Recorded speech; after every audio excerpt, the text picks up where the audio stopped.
gang got me. I know the gang got me. I know the gang got me. Casey. I know the gang got me. I quite like I know that they got me. I know that they got me. I know that they got me. I know that they got me. I know the first time. I know the first time. Mike Tyson in this shit. Posting back. Not too off in the sky. Now everybody listen. I'm too real for this shit. Tongue punching clip. I've been getting drawn dead. Y'all be getting drawn dead. It's getting too hot. Time to move to Michigan. Rich like Obama. Time to move to Michigan. I know the gang got me. I know the gang got me. I know the gang got me. I know the gang got me. I know the... Uh-oh, I think the music is stuck. I think it stopped. It's okay. I'll mute it. What is up? This is... Wait, what am I hearing? Oh, I'm hearing my audio from the live stream. I had the YouTube pulled up when I was grabbing the link. I'm stupid. This is Tear Your Hair Out. My name is Ken Regic.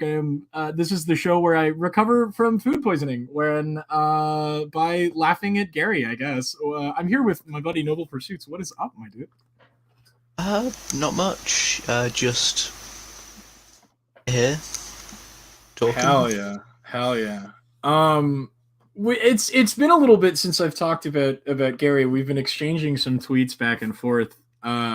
It's been interesting only because he just says the dumbest shit. But it has come to my attention that recently he uploaded more videos about his problem with atheism. So we're gonna check that out. Are you ready, Noble? Are you ready? As ready as I'll ever be. Before we start, is there anything you wanna say to the chat? Any tell us about yourself. What's your deal? I'm sort of religious, which, yeah. Oh, that's true. You're my token Christian for the day, huh? Yeah. Can you expand on that a little bit? What is your specific theological position? Uncertain. Uncertain. Interesting. Would you say that you're an agnostic Christian then? Yeah, I guess. I definitely believe in the divine, but I'm not certain that everything put into however many Bibles or interpretations of the Bible is what is supposed to be done. Interesting. Well, fortunately for you and maybe for the audience and maybe even for myself, we're not here to talk about your beliefs. We're here to talk about the beliefs of one Gary Fort Worth Crosstalk. I know that you've seen me talk about his shit a little bit. What is your impression of Mr. Gary? He seems ill-informed. Ill-informed. That is... I would 100% agree with that statement. Let me pull this up so that we can start. And sorry to add. No, you're good. He also seemed like a fairly vulnerable person. Yeah, I would say that somebody definitely hurt Gary early on in his life, and I'm very disappointed by that. I feel bad for him. But I don't feel bad about making fun of him because he is not intelligent. So I guess we'll start here. And of course, he's on with Rob as per usual. Oh boy. This is from 12 days ago, by the way. Welcome back to Fort Worth Crosstalk. It's good to be back. It is good to be back. I'm again joined with Rob in our weekly spot to. If they start talking about socials, I'm just going to speed up. Rob, tell me. Oh yeah. Before we get into this, do you want to? Well, you should probably ask people if they want to link their socials. Do you have socials that you want to link, Noble? No, but with that Dutch guy, I'd like to follow him. Oh, that's Peter at Gonna Go For It on YouTube. He is a producer for Aaron Raw and for Jackson Weed and a bunch of other atheist YouTubers. He's a really cool guy, good friend of mine. and he's been 100% supportive of me and my efforts to talk about these wonderful people we have in front of us. On YouTube, I think it's YTGGFI on YouTube. YouTube gonna go for it. Is his handle. Peter, if you're watching, DM me and I will send you a link so you can hop in and help us laugh at Gary. Yeah, going on. They can find me at Twitter or either at Rob Loves UC or at Rob Loves. Oh no socials. Worldview today. Epistemology, epistemological questions. How do you know what you know is true? And I would contend that in an atheist worldview, you can't know what you know, right? Yeah, you can't know anything. Notice the remnants of the cornrows there on the side of his head. Did you see the video where he had the cornrows on? Yeah. It was just this dude had cornrows at one point in his life, and they looked awful. Yeah, I mean they look awful normally, but like I don't think they'd suit him. Some people can pull it off. I'm not gonna lie. There are some individuals. Well, that sounds fairly painful. You wouldn't want to. So I've been told. I have hair that's too long and too thick to do cornrows. So I don't think I could ever. If you ever catch me walking around town with cornrows, please just shoot me. You have my permission. Epistemologically, and that's a tongue twister. Their worldview, their religion, really makes no sense. I know this is kind of your strong suit. It makes no sense to walk outside and see nature and observe how it functions. What is epistemology? For those who never heard that word before, and why does the atheist epistemology kind of make no sense? Well, nothing to atheism makes sense. So epistemology is just one more thing that doesn't make any sense. But epistemology, like you said, basically just means how do you know what is true, or theory of knowledge. But the thing is, you can't know that.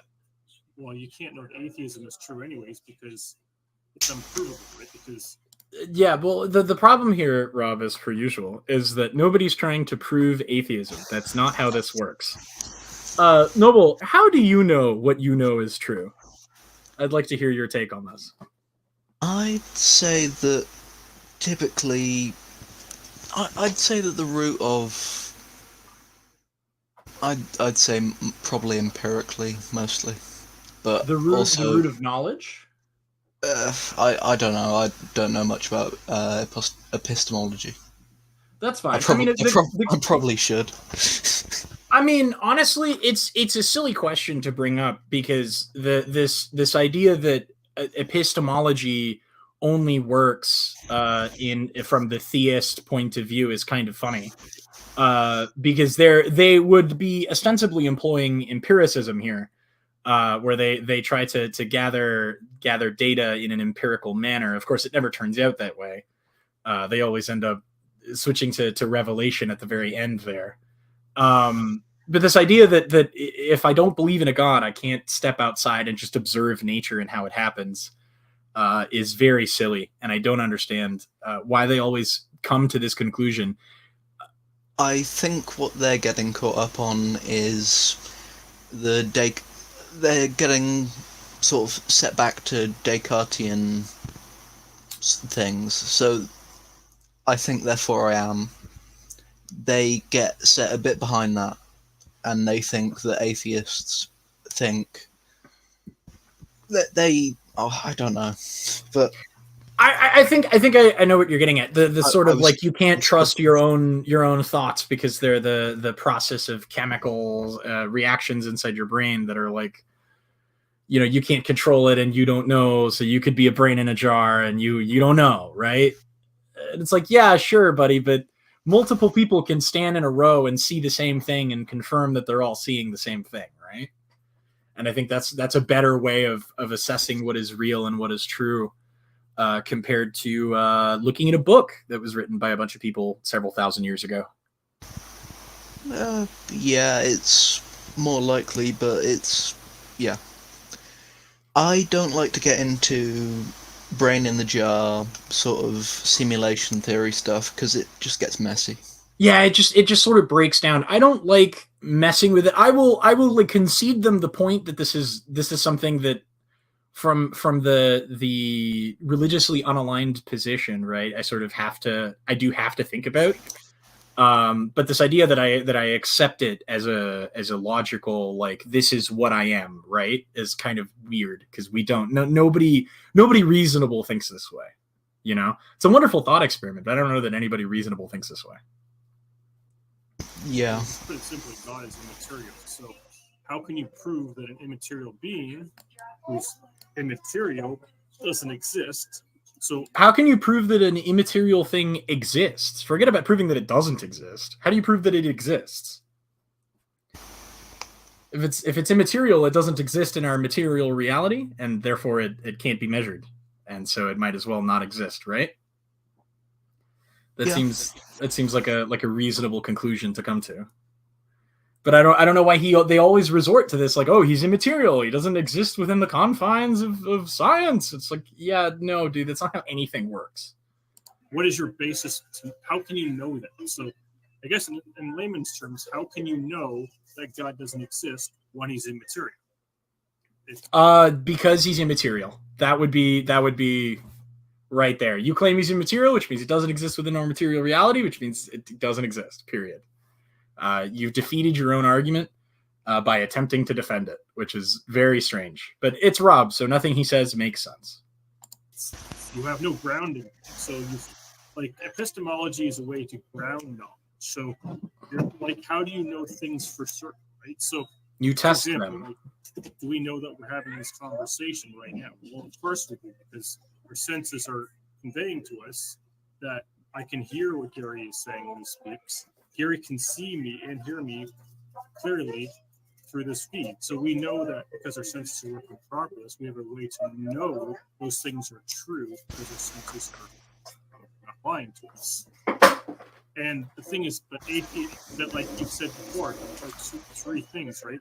So one is still, has atheism ever produced anything, one thing good? No. Well, atheism isn't like, I hate it when they do this. This assumption that atheism is like this monolithic institution that exists, and like does things of its own accord. How do you what do you think about that, Noble? I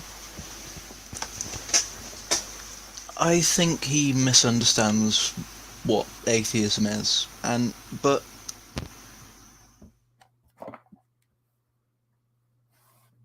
I know you're going to disagree with me here, but it is a way of looking at the world.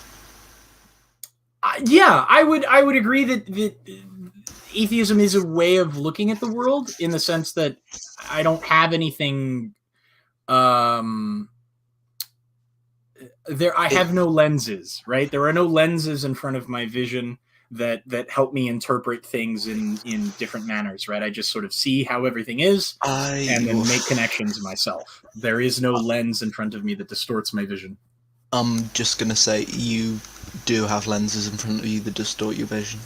Like, not in the terms of like religiosity, maybe, yeah, for philosophy or like politics, certainly, but not in the terms of faith. I'm talking in the terms of like lens. Sorry, can you hear me? Yeah, I can hear you. Lens theory is quite useful, but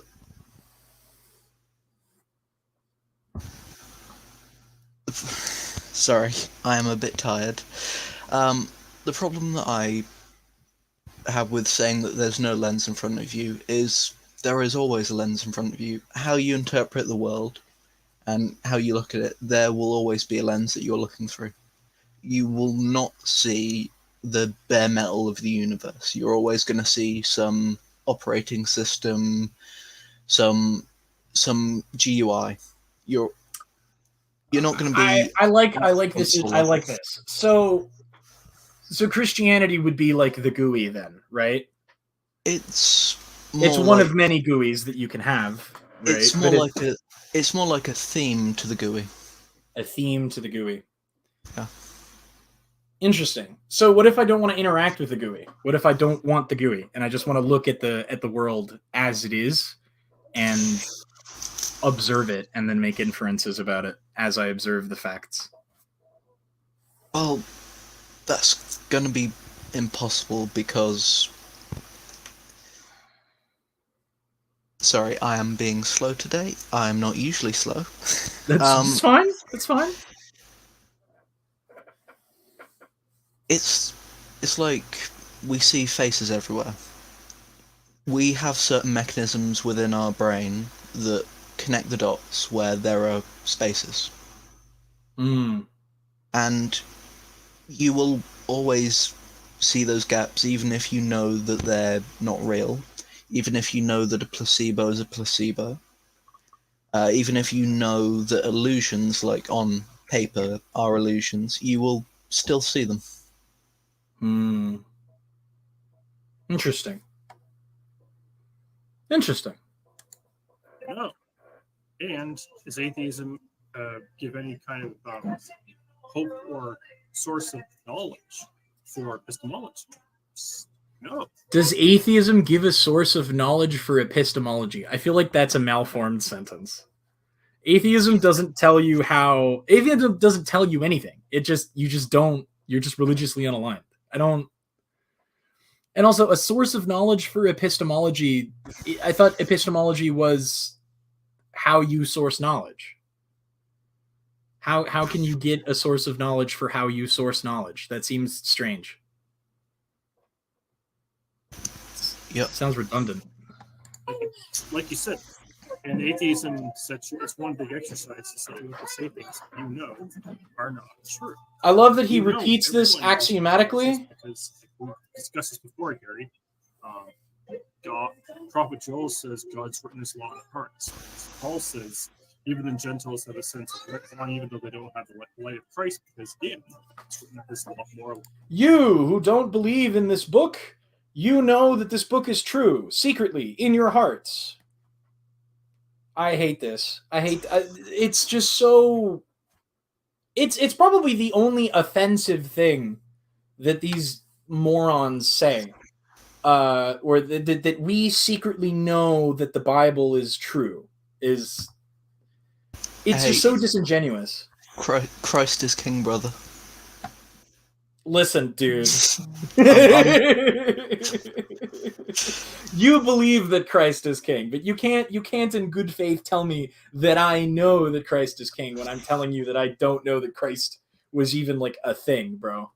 I find it so disingenuous and almost genuinely offensive that anyone would insist that they know what I'm thinking better than I do, right? Personally, my interpretation of that is more... In the hearts of men, there is virtue and there is sin. So there is a way that is good and there is a way that is bad, and inherently we do know that. But your opinion on what is good or bad, your definitions of good and bad, right? What you consider to be good and bad is going to change depending on your outlook on life, depending on the circumstances of your birth, depending on the society that you were raised in, depending on the experiences that you lived throughout your life, right? Morality is not objective. I mean, it's as well. I'm gonna try and be not spicy here, but I'd say it's more about who you are than where you come from. Tabula rasa doesn't really hold up. Like, we have inheritance from our parents and our ancestors, which does influence the way that we see the world. Yeah, I mean we have a cultural inheritance, right? I mean, if you're born in the Western world, you're more likely to value certain things, right? Compared to being... I wouldn't say cultural. I'd say genetic. Genetic? What do you mean? I mean the temperament and attitudes. A lot of the something that influences it a lot is genetic inheritance. What does that You- have to do with an individual's internal conception of morality? Well, Do you think that there is a genetic component to morality? that's where I was trying to be not spicy. Oh, I have now connected these two dots. Yeah, we can't talk about that. That's a discussion for another time. Yeah. Oh no. Oh no. I'd Without- say it's a contributing factor, but less than some people think it is. I would say that, so a component of cultural inheritance is certainly like, if a population exists under certain conditions for long enough, right? Those conditions will start to affect. I don't want to. This is getting into sociology, and Yeah. I'm not a subject matter expert, but I will say that cultural inheritance is your cultural inheritance is something that is very difficult to break out of, and I guess in the loosest sense, genetically, culture can be passed down in many Personally- different ways. Personally, I'd say genetics has a hold over temperament, and temperament affects. To be sure. And temperament affects someone's perception of the world, which then affects morality. So it's a few degrees of separation away. Yeah. I would be okay with this. I would be okay with this. This is not a bad way of looking at it, right? And of course, it's going to be more complicated than I said. Like, Yeah, humans yeah. are ridiculously complicated. Oh, complicated. 100%. 100%. I would connect this to like my theory of parenthood, right? When I talk about like the ultimate goal of a parent is to generate a human being with a better temperament than you, right? Yeah. And sometimes temperament is genetically sort of influenced, right? If you have a family history where a lot of With the alcoholism. Yeah. You get like genetic predispositions to some sorts of conditions and attitudes, I guess, maybe.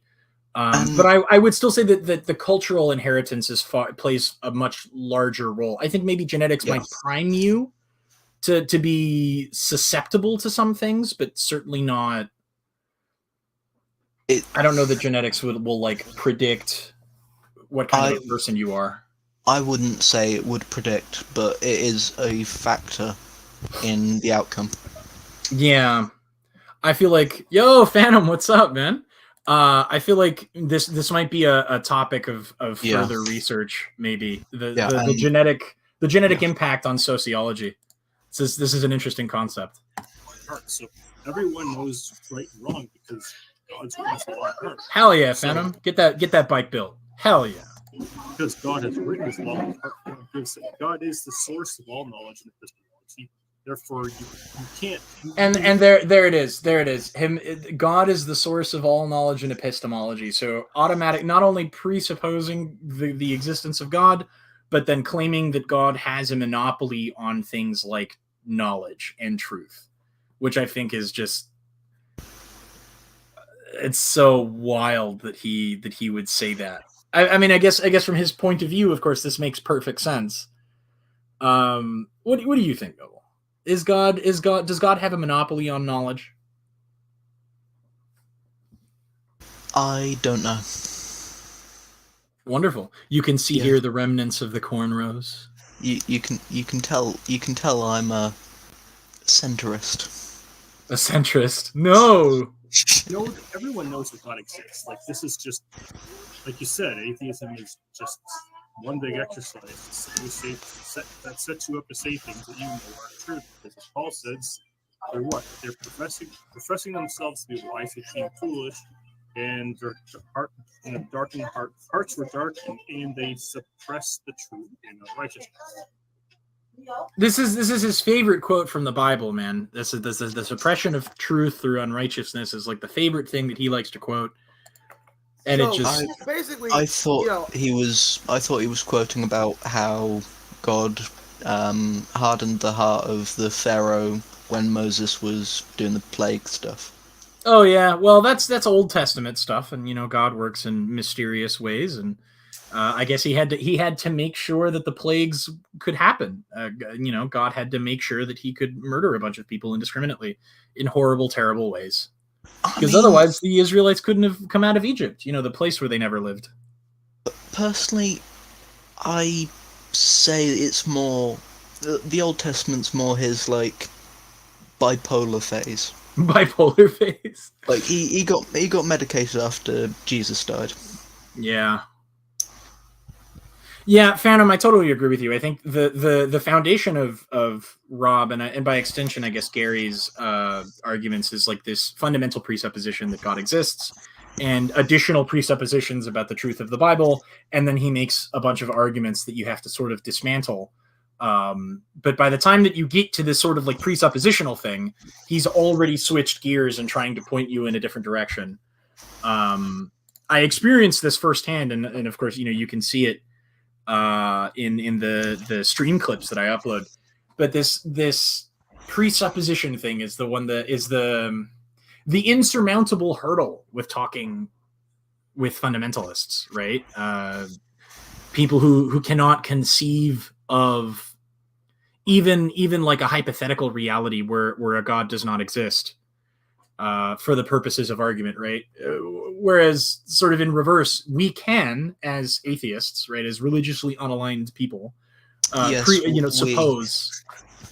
Well, not you. I'm talking to Phantom. No. As religiously unaligned people, we can, for the purposes of argument, like assert or presuppose that a God exists, and then yes, dude, this like by what ultimate standard? Again, presupposing and insisting the objectivity of morality, the existence of morality outside the human mind, it's again another one of those insurmountable hurdles when it comes to talking to these people. It's just you have to go through such labor, and I tried several times with Rob, and it is just impossible. I do believe that it is insurmountable. It would take a particularly, and of course maybe it's because Rob is an intellectually dishonest and disingenuous individual who isn't here to argue in good faith and have a conversation. He's here to he's here to strut around the chessboard after shitting all over it. I mean, that may be the case, but it may also be that he feels like he has found some sort of truth in the world, and he certainly wants to share that. Certainly, I would absolutely accept this. Yeah, I don't know the man, and I don't know his intentions. But no, I don't think Rob is lying to anybody. I also believe that if you go and just attack his ideas, then the negative aspects of that he's expressing, which I assume he is in some way, rather than him just being religious. Right. If you come at him, like, meet him halfway, and oh man, trust me, I tried. I mean, if you look at the stream clips, I did 5 or 6 streams with him where I was like very, very chill and cool and like meeting him where he's at. I'm only doing this now because he went out of his way to insult me on a live stream. So at this point, I have zero respect for Rob, right? Because he isn't willing to engage with people in good faith. He's going to shit all over the board, strut around like he won, and he doesn't care about having an intellectually honest conversation about anything. I don't think that Rob is lying. I think that Rob and Gary, for that matter, both genuinely believe in this God. They both genuinely believe the Bible. And I think that they, at some point, if you dig past all of the vitriol and all of the weird nonsense, you're gonna find that pearl at the bottom of like, I genuinely want to share the gospel because I think it's good for people, right? But anytime they receive any kind of pushback, that's when that vitriol starts churning, and you start to get these nonsense statements like, you know, everybody knows that God is real. You just want to be immoral. You just want to be a sexual deviant. Like not actually engaging Well, with, no, I genuinely don't believe you, and you don't have any evidence for this position. That might be partially true for you. Listen. Certainly from their perspective, that's what they think of me, obviously. And I mean, yeah, I can come out and publicly say that, yeah, I think that Christianity, and at least the way that they believe in Christianity, their particular flavor of Christianity, has a lot of fucked up, backwards, strange views about human sex and sexuality. That is not my primary point, obviously. That is never the first thing that I wave at anyone when I make my case sort of against, not against Christianity, but make my case as to why I don't believe Christianity to be true. But this idea that this is the only thing that we care about, and bonus points if they actually say this. I think he's said it in every video that he's posted about atheism on his personal channel, Rob. I'm not sure. I know that Gary has said this multiple times. I'm pretty sure they're going to say it in this video at some point, that we make no intellectual arguments. We just make moral and personal, emotional arguments as to why we don't want to follow God's law, instead of saying, well, we just don't believe you. And right? That's them talking about atheists. Yeah, I mean, typically, or religiously unaligned people, or people who do not believe in their particular flavor of Christianity. Because I think Rob has accused at least one Christian of this on more than one occasion. I mean, people in glass houses. True. Rob and Gary. I'm talking about them. They seem to not make the most intellectual of arguments. Yeah, no, 100%. Yeah, that's what I meant. Yeah, no, and I mean, even further, if you take the glass houses thing, these two have had a very tumultuous history in their personal lives with their own sex and sexuality and stuff. Rob has on numerous occasions admitted to being a former quote unquote sexual deviant. This is a guy who harasses, serially harasses women online and sends unsolicited dick pics, and Gary's commenting and criticizing women for not being modest enough. Like, this is, I mean, to be fair, they are boomers, so. Yeah, I think Rob is in his late 30s, if not early 40s, and I think Gary is in his mid to late 40s. They're definitely boomers. Yeah. The only way that I see that you can have knowledge, certain knowledge, is to know the one that has all knowledge, right? I don't have all knowledge, but I know the one that does. So he can reveal to me some knowledge, right? So I can have some knowledge. In an atheist worldview, how can you even have some knowledge? You can't have any knowledge in atheism. Well, you can't know anything to be true. The thing is, that doesn't work, because then you know that you don't know anything to be true. It's just self-defeating circular absurdity. You could be an infinite skeptic. I mean, we don't need to know that something is true. We just need to be confident in our ability to demonstrate. Like, it's degrees of confidence. Beyond a reasonable doubt. Yeah, beyond a reasonable doubt. The more people can independently observe and confirm a phenomenon, the more confident we are that a phenomenon is real.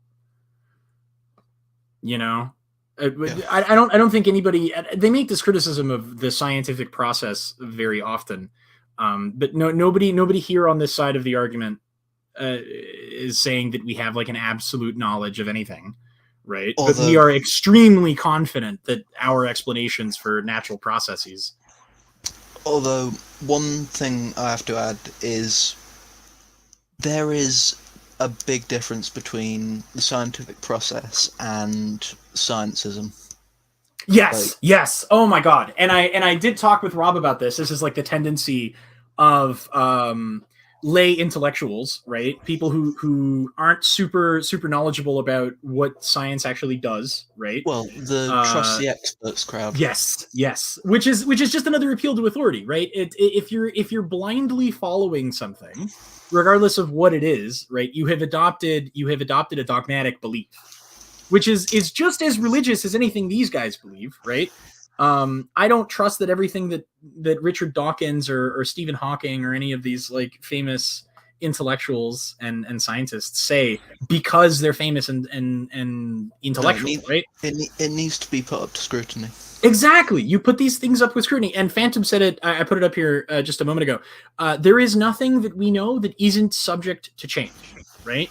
If we get new data that shows us that something that we observed was observed incorrectly, or something that we have described incorrectly, we use the new data to correct our explanations of things, right? Yeah. But it's all data driven, and these guys don't do that. They don't collect data. They just read passages out of a book, and they apply these passages to the, out of context to the modern world.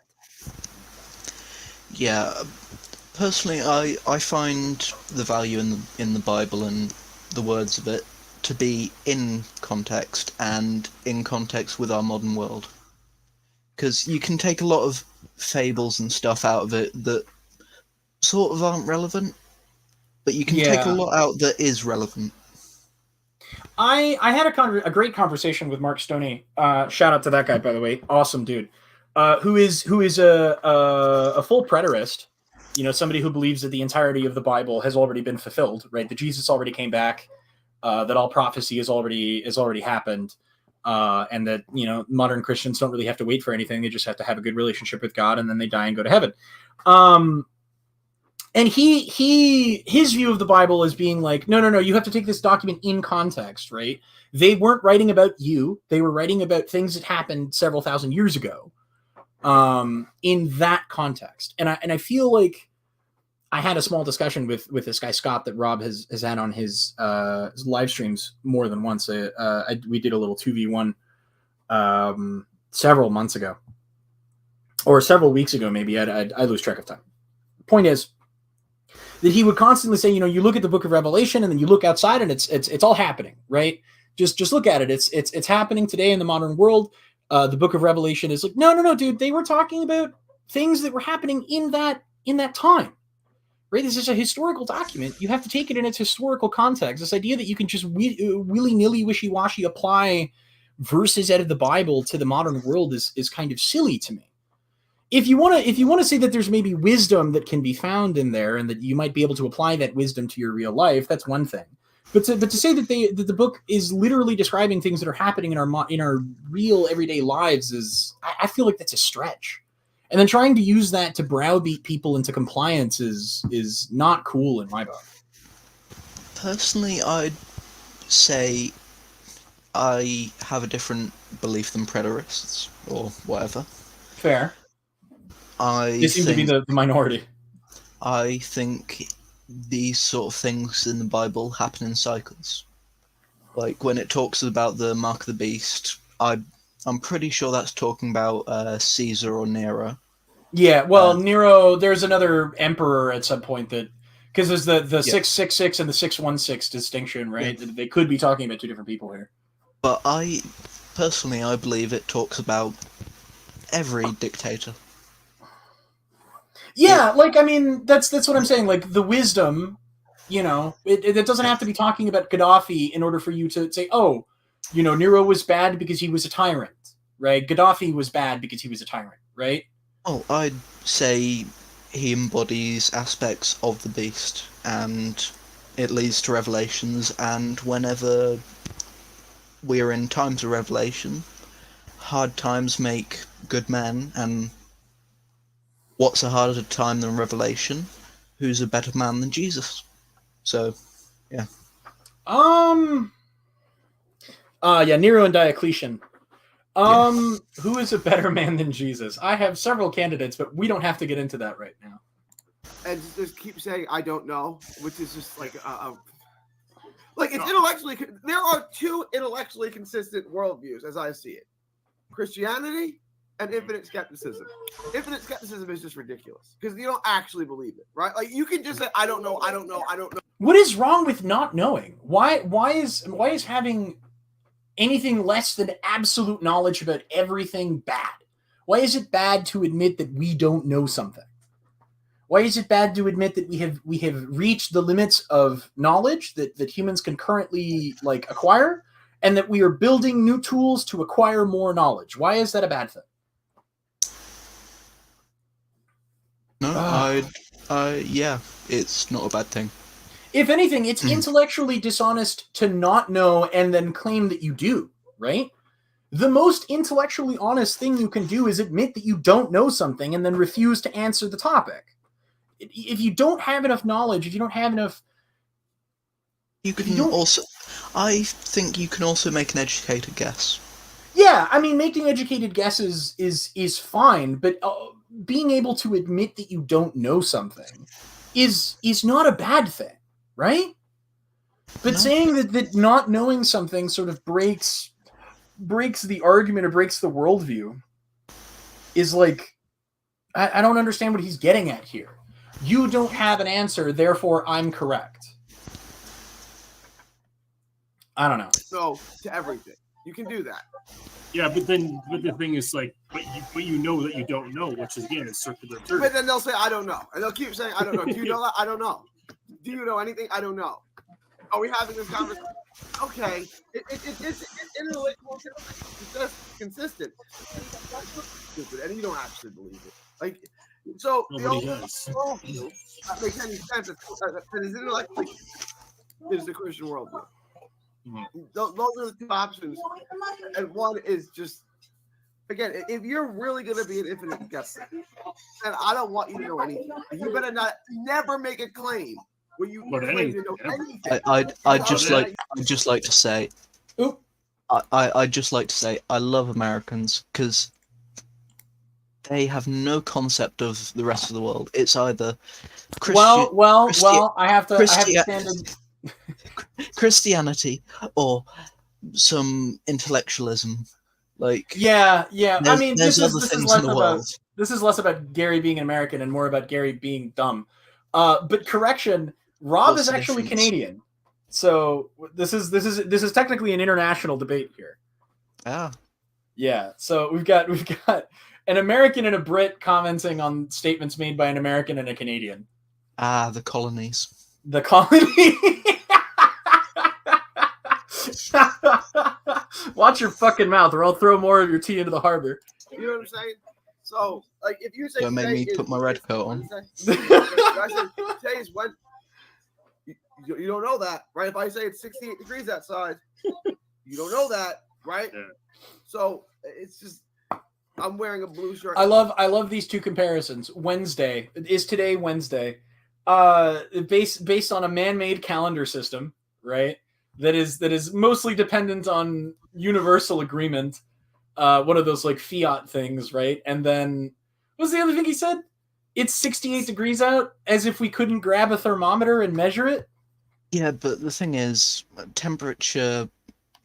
I'm gonna nerd out about science here. Temperature, it's an arbitrary scale. It is. Like, well, apart from Celsius, like Fahrenheit's completely arbitrary. Well, I mean, we have, but the labels we use are arbitrary, but like there are, especially like with Celsius, right? The absolute amount of energy that it takes to heat X amount of water by 1 degree, right? Well, no, we do our best to ground. Sorry, that's calories. Oh, my bad. What the Celsius scale is 0 to 100. And each step is, well, it's 0 to 100, where 100 is boiling, 0 is freezing. Yeah, but I mean, it's based on a real like physical phenomenon, right? It's. And so is Wednesday. True, but again, these are like man-made concepts. I don't know that this is a good example of like. Oh, it's not. Yeah, no, I don't. I'm just being anal retentive about temperature. No, it's fine. It's fine. I've had this argument with Rob about, well, can you tell that it's, minus X number of degrees outside? And I was like, I mean, you can compare the rate at which a metal pipe freezes over at X temperature, and then compare that to the same metal pipe freezing at a different temperature, right? You can see it, you can observe it. Just because we put a label on it doesn't mean it's not real, right? Yeah, I think I've watched a few videos with these guys, and I think one of the main problems is they put the Bible in front of science, whereas you put science in front of the Bible, and I believe they can mesh. I mean, I don't know about like. I think that they stick the Bible on a pedestal, right? And they say that everything stems from that. So they would tell me that they would say that science is like a biblical Christian concept. You know, they'll talk about Sir Francis Bacon like inventing science as a Christian for the purposes of understanding God's creation, right? Yeah. But wait till you tell them about the Dead Sea Scrolls. Well, you know, you can't talk about biblical historicity with them because they just again, it's like playing chess with a pigeon, right? Man, I'd give it a go. I don't know enough about the Dead Sea Scrolls. I need to read up on it. But I can't talk about the Bible as a historical document. I've done a lot of studying into like the context of the Bible as a historical document. And it is so complicated and confusing. I can understand why it has branched, or rather it has spawned this entire branch of the study of history, right? Where there is now like an entire section of history dedicated to the Bible and the context of this book and when and why it was written. This is such a complicated matter, and they adopt the weirdest position in order to explain it as simply and as concretely as possible, instead of like admitting that it's a complicated thing. That I find a lot of religious people, what they do is they say, right, this book that I have been handed is God's word. I don't want to hear about earlier revisions. I don't want to hear about later revisions, unless my preacher or priest hands me another book. Like they're just following authority, which again is because how are you going to question the word of God, right? Yeah. The preacher is closer to God than you are, right? Is more holy than you are. How are you going to tell him that he's wrong? If he's wrong, then God's wrong, right? Because he's been handed this knowledge by God. And it's just this successive line of appeals to authority. And so you can't question anything. You can't be skeptical about anything because it's bad, and you don't want to question God, do you? Well, the thing is, that actually did work for a while. Well, it worked with medieval peasants. Like it. I mean, it just works. No. Hear me out. Saying look to this authority figure worked with medieval peasants because priests actually had education. They were trained from a very young age. They weren't just get a college degree and boom, you're a priest, or just sign this form and boom, you're a priest. Like they had to be literate in the medieval age in Latin. Right. Well, I mean, you had to go to school for it, right? You needed to not only learn how to read and write, but you needed to understand this document. You needed to be able to parse it, which is something that people don't do now. Like anybody can become a preacher, like you said. Anybody can get up, you know, like Rob. Rob has done fucking seminars on apologetics as, you know, this massive idiot. But I mean, you look at some of the greatest, some amazing scientists who have made leaps, and they were educated men, and they were priests, like what's his face, Mendelean genetics, which I've been learning about, was discovered by a priest. Yeah, at a monastery. Yeah. Yeah, and I mean, there's nothing wrong with that, right? Like I'm not saying that science exists exclusively as the domain of the non-religious, right? Like you can have religious beliefs and still observe the natural world as it is, but you have to check those beliefs at the door. That's all I ask, right? Is don't inject your religious beliefs into your observations about reality. Just watch reality as it happens and write it down, There's no reason to like further inject, you know, your faith into observations about the natural world. Just check your faith at the door, man. It's not that hard. And Rob's like, you don't know that. And this is a thing that really drives me insane about the 80s. We live on an ever-changing, ever-evolving, random, purposeless universe, correct? Yeah, things. So again, it's like, how would they know that? why would you trust your senses to be working properly? We don't. It evolved from lesser species. Lesser? What do you mean lesser? What does lesser mean? I'm not gonna say anything. Yeah. Why would you trust your senses? We don't. That's why we use tools. My dog will drink fresh water out of her bowl, but she'll drink rainwater off the street. Like, and you think we evolved from that?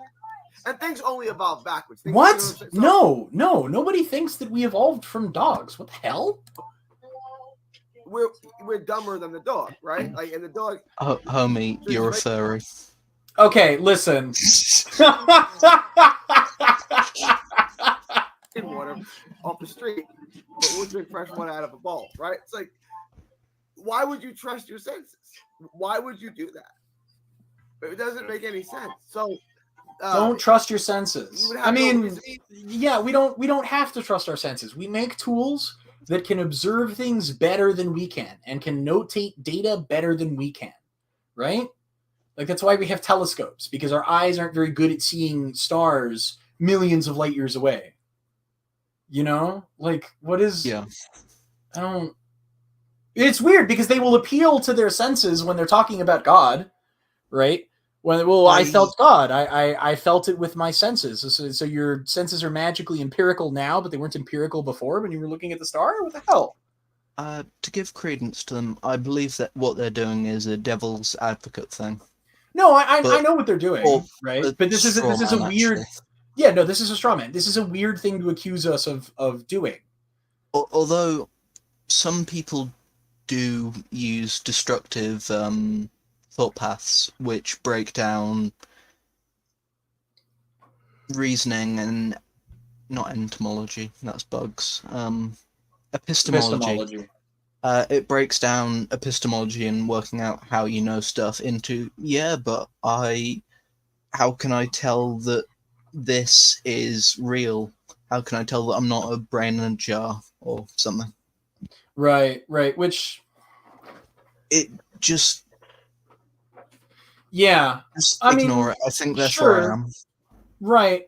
Phantom, you're right too. But again, it's weird that they think you can only have perfect senses with a god, and yet they will deny everything that their supposedly perfect senses show them in the natural world. Like, you will deny that the peppered moths speciated, despite being able to see it with your own eyes, but then you will accuse me of having imperfect senses when I observed the same thing. Like, it's so weird. Yeah, and I never really got this about, like, American preachers and whatnot, because they always panicked about evolution and what. And it's just like, whatever. Like, evolution is observable. Yeah, man. I mean, dude, you're from the United Kingdom. This is where the peppered moths happened, right? Yeah. It happened just outside of London. Oh, yeah, because of all the soot. Yeah, the soot that covered the trees. And then we saw them speciate within human lifetimes, and somehow this is just lost on all of these people. I think, you're right about the sort of like American blend of fundamentalist Christianity. This is a thing that is very American. Yes. Oh my God. I don't know that anything anywhere else has produced this kind of thought. I know that these belief systems are present in Europe at much smaller numbers, right? At much smaller rates. I wouldn't make any conjecture about Africa. I know that Africa is, especially in the southern half. I have no idea about Africa. They're like particularly religious, but I don't know that they have spawned anybody like this. Maybe, but then he gets overthrown and his head chopped off. Like 10 minutes later. Oh no. Didn't trust your senses. None at all. No. Right? Like what? Oh, If that's your I worldview. sorry, I'm interrupting him, but that whole thing about the satanic panic and evolution stuff. Yeah. The same thing happened with alcohol, Yeah. like prohibition. That was caused by silly religious fundamentalism in a new world country. And honestly, I think the reason why you're so fanatical and so turn on a dime is because you're not an old country. You are a very new country. I would agree with you even further. I would say that the history of America sort of lends itself to this kind of stuff. America was founded by Puritans, by people who left the UK because the UK wasn't godly enough. You know, like the Pilgrims of the Mayflower fame were Puritans. No, the Puritans left because the UK wasn't boring enough. Well, yeah, like because the Anglican Church, right, had departed so heavily from the Word of God that they started to get persecuted, and so they had to find a different place to be, and that's why you see all of these like fundamentalist traditions spawning, and the sort of they call them the Great Awakenings, right? We've had several in the history of the United States that spawned things like this, like Jonestown. No, I don't think Jonestown was a direct result of the Great Awakening. I'm thinking of like the religious revivalist movements that spawned things like Mormonism and Branch Davidianism and all of these like weird, wacky Seventh Day Adventists and I was gonna say like Waco. Yeah, I think. Again, like the Branch Davidians, you can trace them back. You can trace them back to the same awakenings that produced like Christian Science, and I'm blanking on the other one. Not Science. Jehovah's Witnesses. Yes. These weird like not even revisionist, but just like extremely puritanical and I guess fundamentalist is the only good word to use there, where they read the most literal interpretation out of the Bible, or rather, they read it into the Bible. It's very strange. Phantom here correcting me on my American history. Yeah. There were other groups. I think that the Puritans are the most notable example in this case. But the idea that like religiosity and the American project have always been like weirdly and inexorably tied, despite being an officially like secular or even like religiously pluralist country, right, where ostensibly anybody from any faith can exist here and coexist with everybody else. It's very strange that we have a lot of like religious fundamentalism in our history. Yeah, and it's funny because we have a literal state religion, and nobody cares that much about it. Like, the most we care about it is maybe a football game where someone will smash another team up because they support, like, the Rangers or something. Right. I mean, because this stuff doesn't really happen in the UK, does it? Oh, and the Troubles. Well, but that's an ethnic conflict. It's also a religious conflict. Oh, well, yeah, because the Irish are Catholic, aren't they? Like, generally. No. No? Well, mate, I'm gonna have to check my car after this, but the way that I understand it is loyalists who like the crown. They are Protestants, and Republicans who want to secede from the crown, from the United Kingdom, and who want a united Ireland, but under Catholics. They are Catholics, and funnily enough, they're Marxists. We're not talking politics on this channel, but yeah, I mean, but you don't even like throughout that conflict, you don't have like religious fundamentalism as a primary source of trouble there, do you? I mean, yeah, it was mostly he said, she said from 1,000 years ago. Oh Right. no, Cromwell kicked over my church. Yeah, Cromwell, the guy that definitely didn't want to be king. But like, I don't. What is it about America that? Well, I guess I answered my own question earlier. But there's something strange that about this country and about this continent, I guess, because you see obviously you see this in Canada now. I don't know about Mexico because Mexican Catholicism, they have a completely different view about sort Yeah, of religiosity and stuff. It's more like Spanish Catholicism. Well, it's because in Mexico it's mixed in with a bunch of folk traditions. So you get a lot yeah. of like weirdly local beliefs about ostensibly like universal concepts. Like the Virgin Mary appearing locally has now become like this weird national tradition. I don't know, man. These guys are definitely. I don't know that this kind of stuff could exist outside the United States or outside, I guess, North America. Why do Yeah. you think the Earth's going to keep spinning at 1,000 miles an hour in the center? Why would the day be In the 24 center? hours long? Why would the sun rise in the east and set in the west? Why would any of these things? Why would you expect any of these things to happen tomorrow? Right? It's randomly mutated. The day could No. What? No.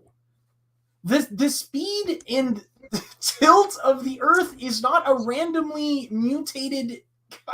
What? Oh, I got exposed to cosmic radiation the other day.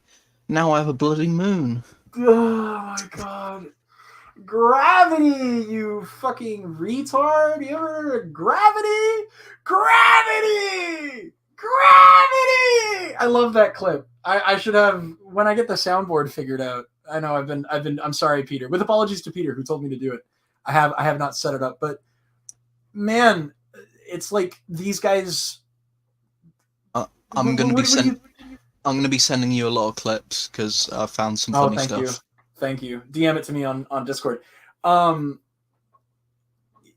the spin of the Earth, the tilt of the Earth, gravity, our solar system is not a randomly mutated, evolved thing. It's the result of a bunch of natural processes and cosmological forces acting on matter. Without any guide or purpose or rhyme or reason, it just happened. There is no why, there is only how. And the fact that you don't understand this, Gary and Rob, is fascinating and endlessly frustrating. I think they don't understand. I think they don't understand and they disagree. Sorry, I will repeat that. I think they don't understand and they disagree.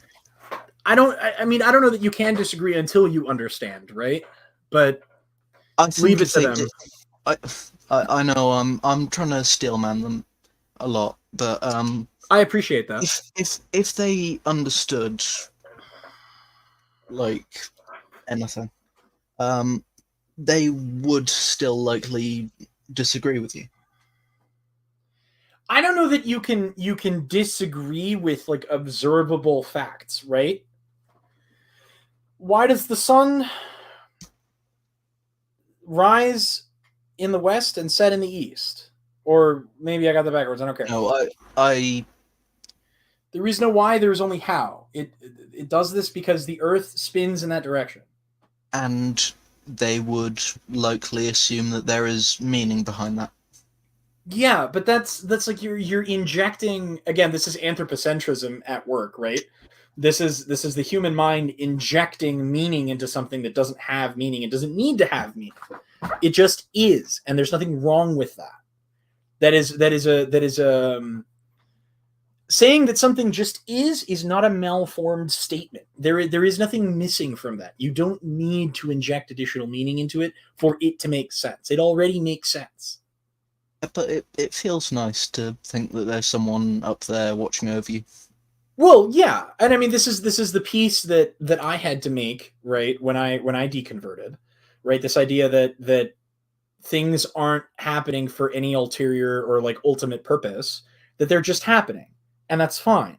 And there's nothing wrong with that, and I don't need to have this eternal paranoia about why things are happening or why things are set up the way they are, right?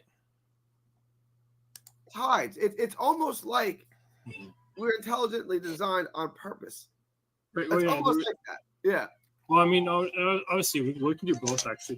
In this episode, but also the cosmological argument. Like, cosmos is a Greek word which actually literally translates to English. Oh, here comes Ordered good old universe. Aquinas. How do we get an ordered universe in the You know, atheist I, world? I don't want to. Sorry, I don't want to bring up entomology. No, I mean etymology. Epistemology. But No, this is etymology because he's Oh, talking etymology. about the origin. Yeah. Well, I'm going to bring up entomology as well. This really bugs me. But it does really bug me that they use the definitions and origins of words to derive meaning from that. Yeah. Just because we have Greek loaner words doesn't mean the Greeks were correct about anything. That's they were just pretty good. language. I mean, the Greeks were fine, right? But this idea that because they invented the word cosmos, that they have, again, like some weird historical first mover advantage on the meaning of a concept is weird. Yeah. Yeah. Order It's a bit of a implies problem. design. Exactly. Right. So No, I would you say that the universe is ordered? Because I wouldn't. I would say that there's a lot of disorder and chaos in the universe. I'd say it's sort of like organized chaos. Like the fundamental rules of the universe have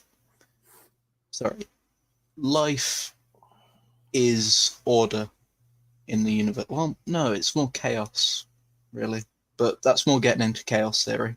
I'd say the fundamental rules that govern the universe have led to this point, and yeah, it's pretty cool. Well, yeah, but would you say that there's any like fundamental order to the way that the universe exists? Yeah, pretty much. Have you seen the periodic table? Yeah, it's pretty jumbled. It's kind of all over the place. Yeah, but it's actually really good. Like you can read it quite well. Well, yeah, but that's because humans have like written that. That's not like a fundamental thing in the universe, right? We invented the periodic table. We didn't discover it. I mean, yeah, but sort of we did discover it. We discovered the elements, but we devised methods to understand and communicate this information to other human beings. I would say that the periodic table is organized in such a way that it makes it easy for other humans to understand the concept. But to imply that these are ordered sort of by some outside force is unreasonable. you know, the periodic table was invented before we knew all the elements. True. Like there is some order to it. It's Any order that exists in the periodic table exists because humans put it there. Again, in order to communicate this concept to other humans.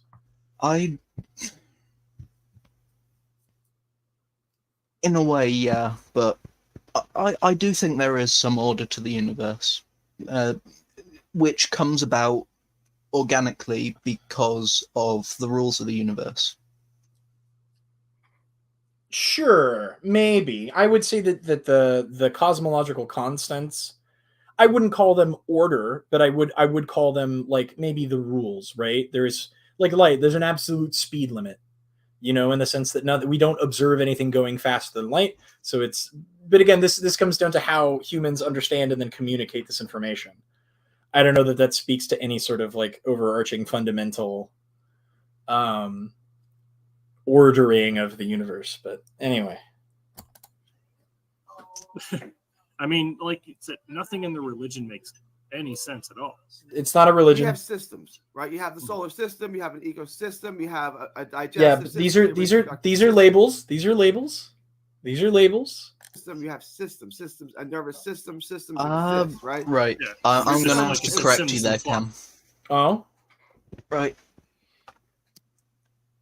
They're not labels. They are ordered systems with incredible complexity. yeah, but to imply that these systems exist again, the only reason we call them systems is because it makes it easier for us to understand these concepts. But the idea that the nervous system exists in like outside of this abstract concept, this is just how humans communicate. I mean, it's how the system communicates. I understand where you're coming from. The classification of it being the nervous system. Yeah, like the fact that we call it the nervous system does not mean that it is. It doesn't mean that it was created or designed. I'm not saying that it was created or designed, although they're inferring Yeah, that it well, is they are, designed yeah. because of its complexity.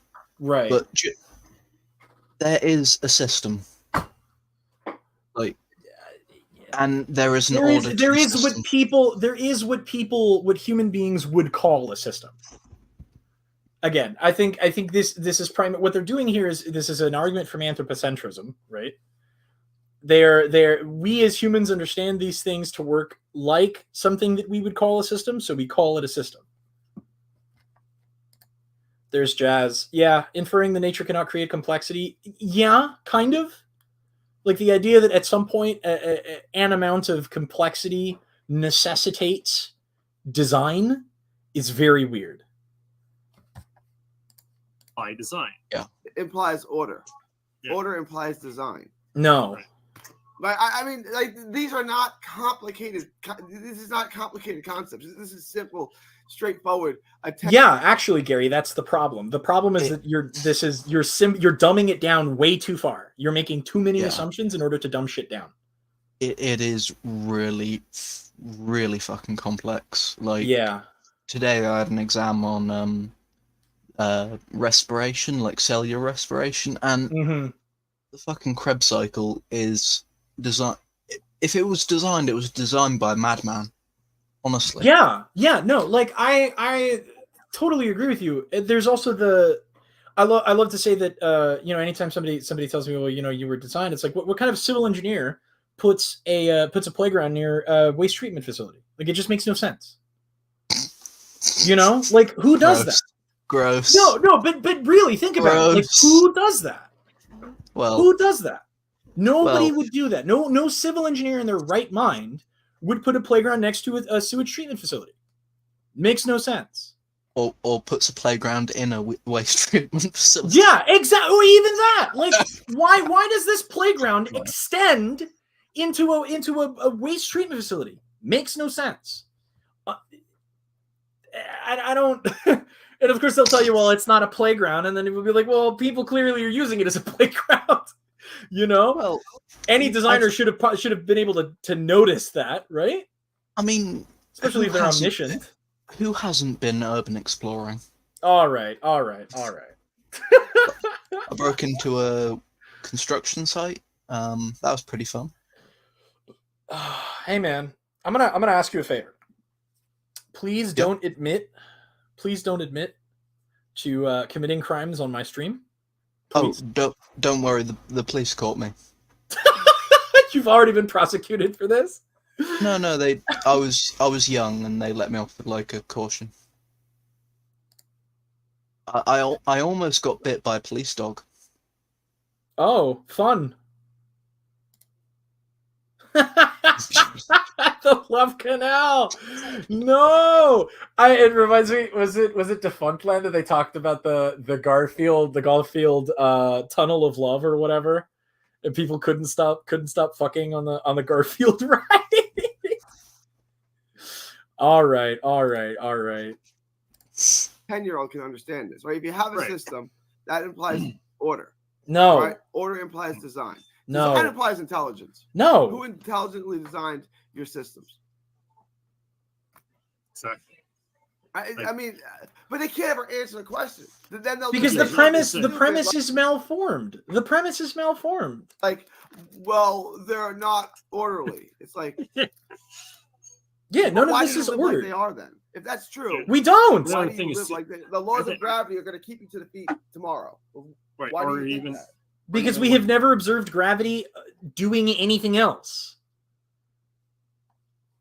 Oh my God! What? Is this a thing? Holy shit! Well, I guess Okay. maybe some civil engineers put playgrounds next to toxic waste dumps. Oh yeah. I guess know we that- can't be that mad at God. I guess somebody else has made this mistake. You know what that reminds me of? The What? Aberfan disaster, What is where that? it happened in Wales, of course, because it's a stupid name. Oh, of but, course. Essentially, it was a coal mining town because it's Wales, and they had these giant piles of spoils, like giant piles of dirt that were piled essentially all around the town, but there were a few that were up the hill from a school. And what happened was it rained one day, and there was a landslide, Oh, and I think 150 kids died. And that's why we have health and safety in the UK. well, I guess it's as good a reason as any.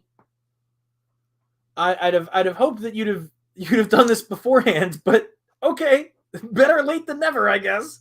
DNA is biological code. Oh no, requires- it's not. I hate that. No, it's not. Thinking of DNA as code is a great analogy for understanding the basic concept, but it is not code in a literal sense. Code requires coder. I mean, it sort of is. But It's not Turing complete. It is not a coding language. You cannot. It Well, stores information, but it's not code. It can be coded though. What DNA is it's coding for ribosomes, which synthesize proteins. And those proteins Yes. go on to make other stuff happen. Sure, but to imply that it is code in a literal sense is incorrect. It's a great analogy. It's a great way of like conceptualizing DNA, but this is not a literal thing that is literally code, right? Yeah, DNA is kind of like a punch card, kind of.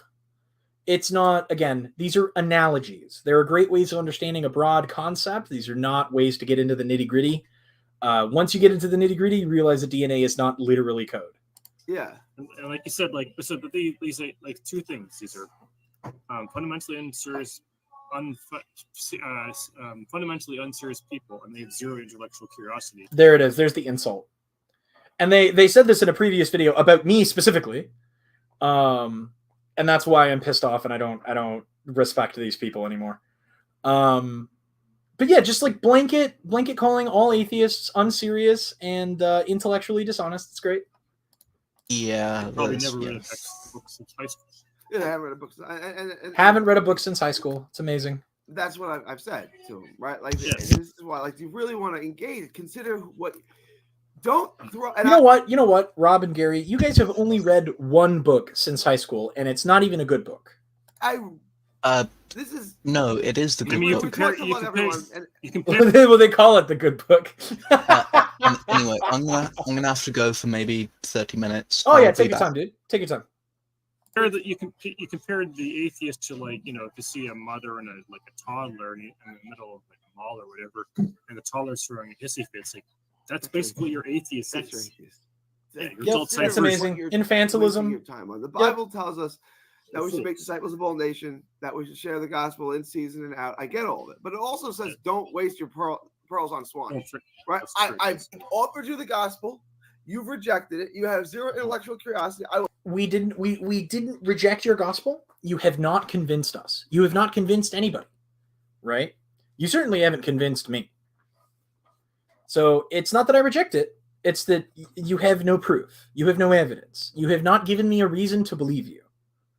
will pray for you, but I'm not going to waste any more time on you. I'm going to move on now. There are other Or like, people who can do this. or your two favorites. I lack a belief, and I can't prove a negative.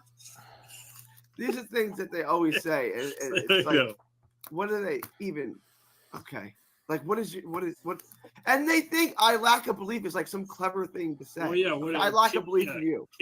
Kim called me morally bankrupt, but again, like, Yeah, you are morally bankrupt, Rob. You are morally bankrupt. You follow a book that advocates for genocide and sex trafficking, and you think that that's okay if God tells you that it's okay. You are morally bankrupt. On top of the fact that you preach and you claim to be pious and pure, but then you send women unsolicited dick pics and harass them over email at 2 a.m. when they don't give you attention. You are morally bankrupt. You personally. Morally, by what standard? Yeah. By my fucking standard. By my individual, personal standard.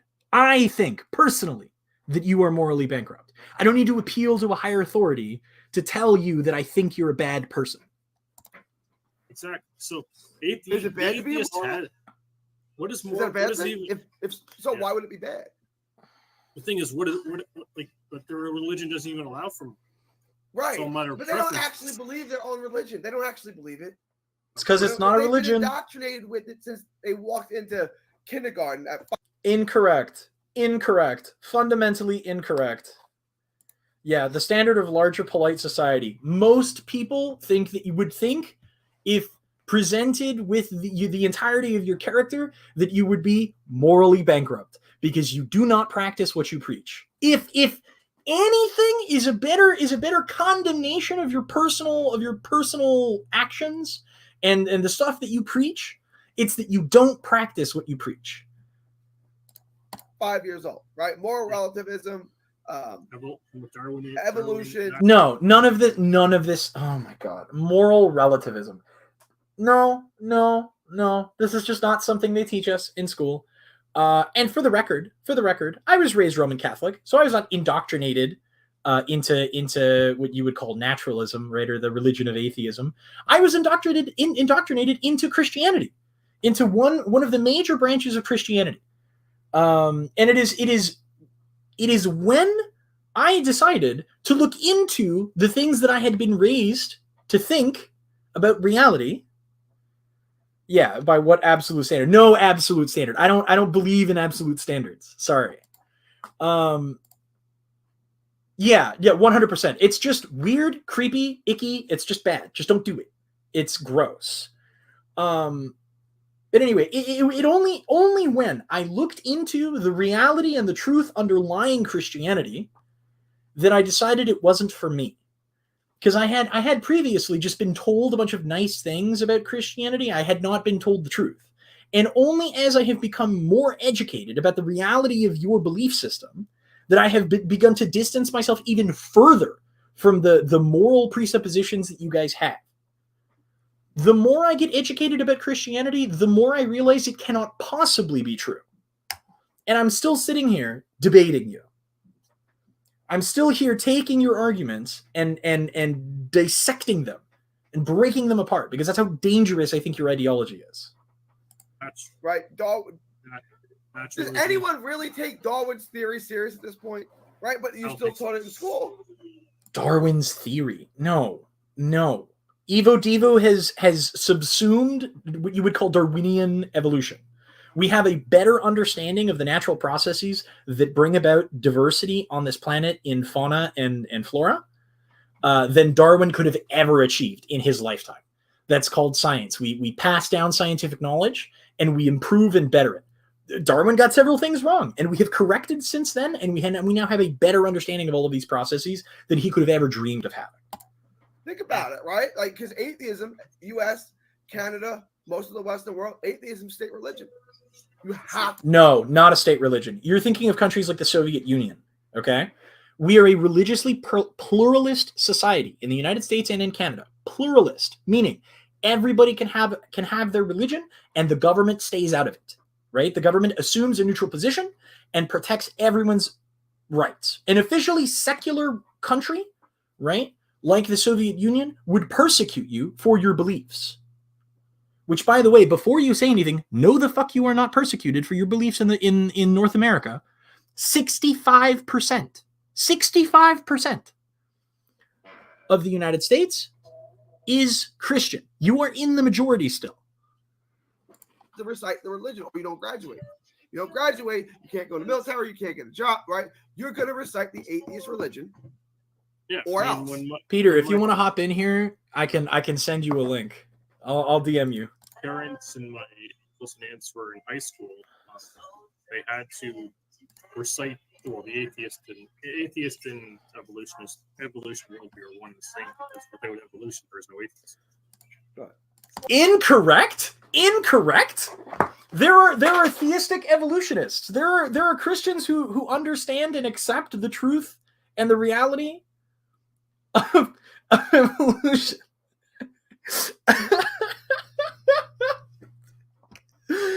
Oh my god. This is so rich, dude. This is so rich. Oh my goodness. But no one takes Darwin's theory serious. No one. But you still have to recite it in school, or you don't graduate. Like, think about this. Think about the level. You don't recite it. They teach it to you. You learn to understand it. You learn how it works because this is the reality that you live in. Okay? Yeah. Which is weird because I have confronted Gary about this and I was like, no, I don't have a religious belief. We're talking about your religious beliefs. And he turned around and he said, what religious beliefs? What religious belief do I have? He will tell you that Christianity is not a religion, which is so fucking weird and backwards.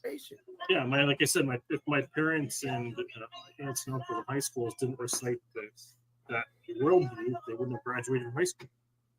If you look, because the purpose of a public education is to deliver facts to children. Right? We need to talk about the facts. And it's not about reciting them. It's about showing that you understand the facts. Right? We don't kick kids out of school because they refuse to recite the Darwinian creed. That's not a thing that happens, bro. But you wouldn't know that because you didn't go to a fucking school.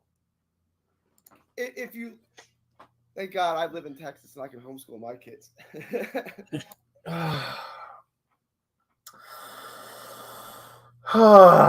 I support homeschooling. I do not support homeschooling as a vector for indoctrinating children into believing things that are not true. I'm not going to make a political statement about Texas. I am only going to say that the fact that you view, by the way, our country's neutral stance on religion is the only reason that you can do this, Gary. It is the only reason that you could do this, right? Peter, what is good, my dude? Hey, guys. My buddy Noble is out of the... What do you mean, no absolutes? these guys are absolutely Dunning and Kruger in one show. 100%, dude. 100%. Yeah, no, it's so... Oh my goodness! But, I have one of my brothers and sisters. What did you say, Rob? What was that? Mumbling, bro. What were we on? I forget. We're on epistemology and cosmology, generally speaking. Which are two completely different topics. Two completely different topics. Epistemology and cosmology have nothing to do with each other. Anything specifically right now. I know. They've lost steam. They're out of topics to talk about. So watch them pull shit out of their ass. Watch. Something. I was on a roll. Watch Gary not understand what Rob is saying and trying to save the day. It's anti-scientific, immoral. Oh, you're talking about something about morality. But they have no morality. Yeah, obviously, when an atheist says that there's no morality, I mean, just moral by what standard? And then they'll say something quirky like, "Oh, common sense, man." Well, lots of people murder. No, I don't say common sense. I have a personal internal definition of morality. I have an internal framework for how I judge things in my reality, and it applies to me and no one else. It's not a common sense thing. Other people and they think it's just fine. Lots of people rape other people and think it's just fine. So this common sense you're speaking about, it's not so common. So what is that? Weird that you would use that example when rape is a very frequent topic of conversation in the Bible, and very, very infrequently is it like admonished or condemned. But I mean, we're not going to talk about that, are we? You pay Dad 50 shekels and you're okay. Yeah, you'll be fine. You'll be fine. Yeah, you marry her. Yeah. Yeah. There's nothing wrong with forcing a woman to marry her rapist. Rape is dating in the Bible. Yeah. That's how you date your future wife. Phantom, you and me both, and mostly everyone who's ever heard Rob speak. Yeah.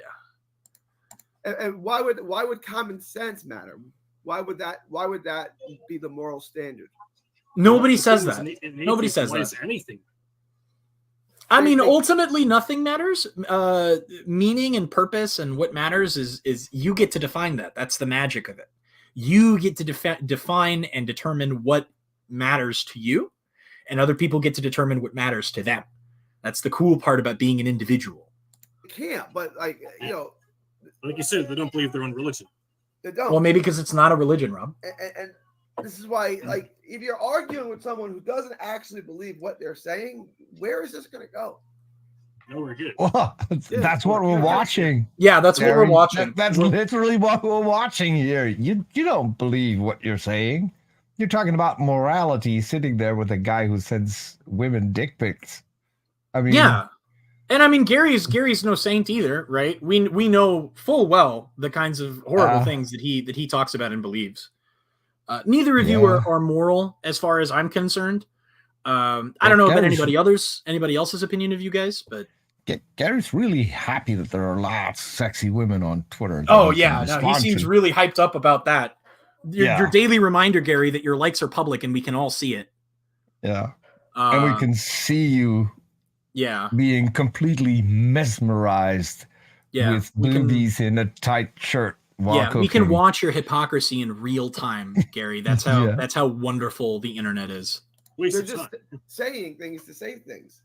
Oh yeah, because we don't actually care about any of these issues. No, we don't care about any of this. We're just saying shit to say shit. It's not that we have a vested personal interest in preventing you from spreading dangerous ideas, right? Honestly, I have to say this because I was working on something for your debate with Robbie.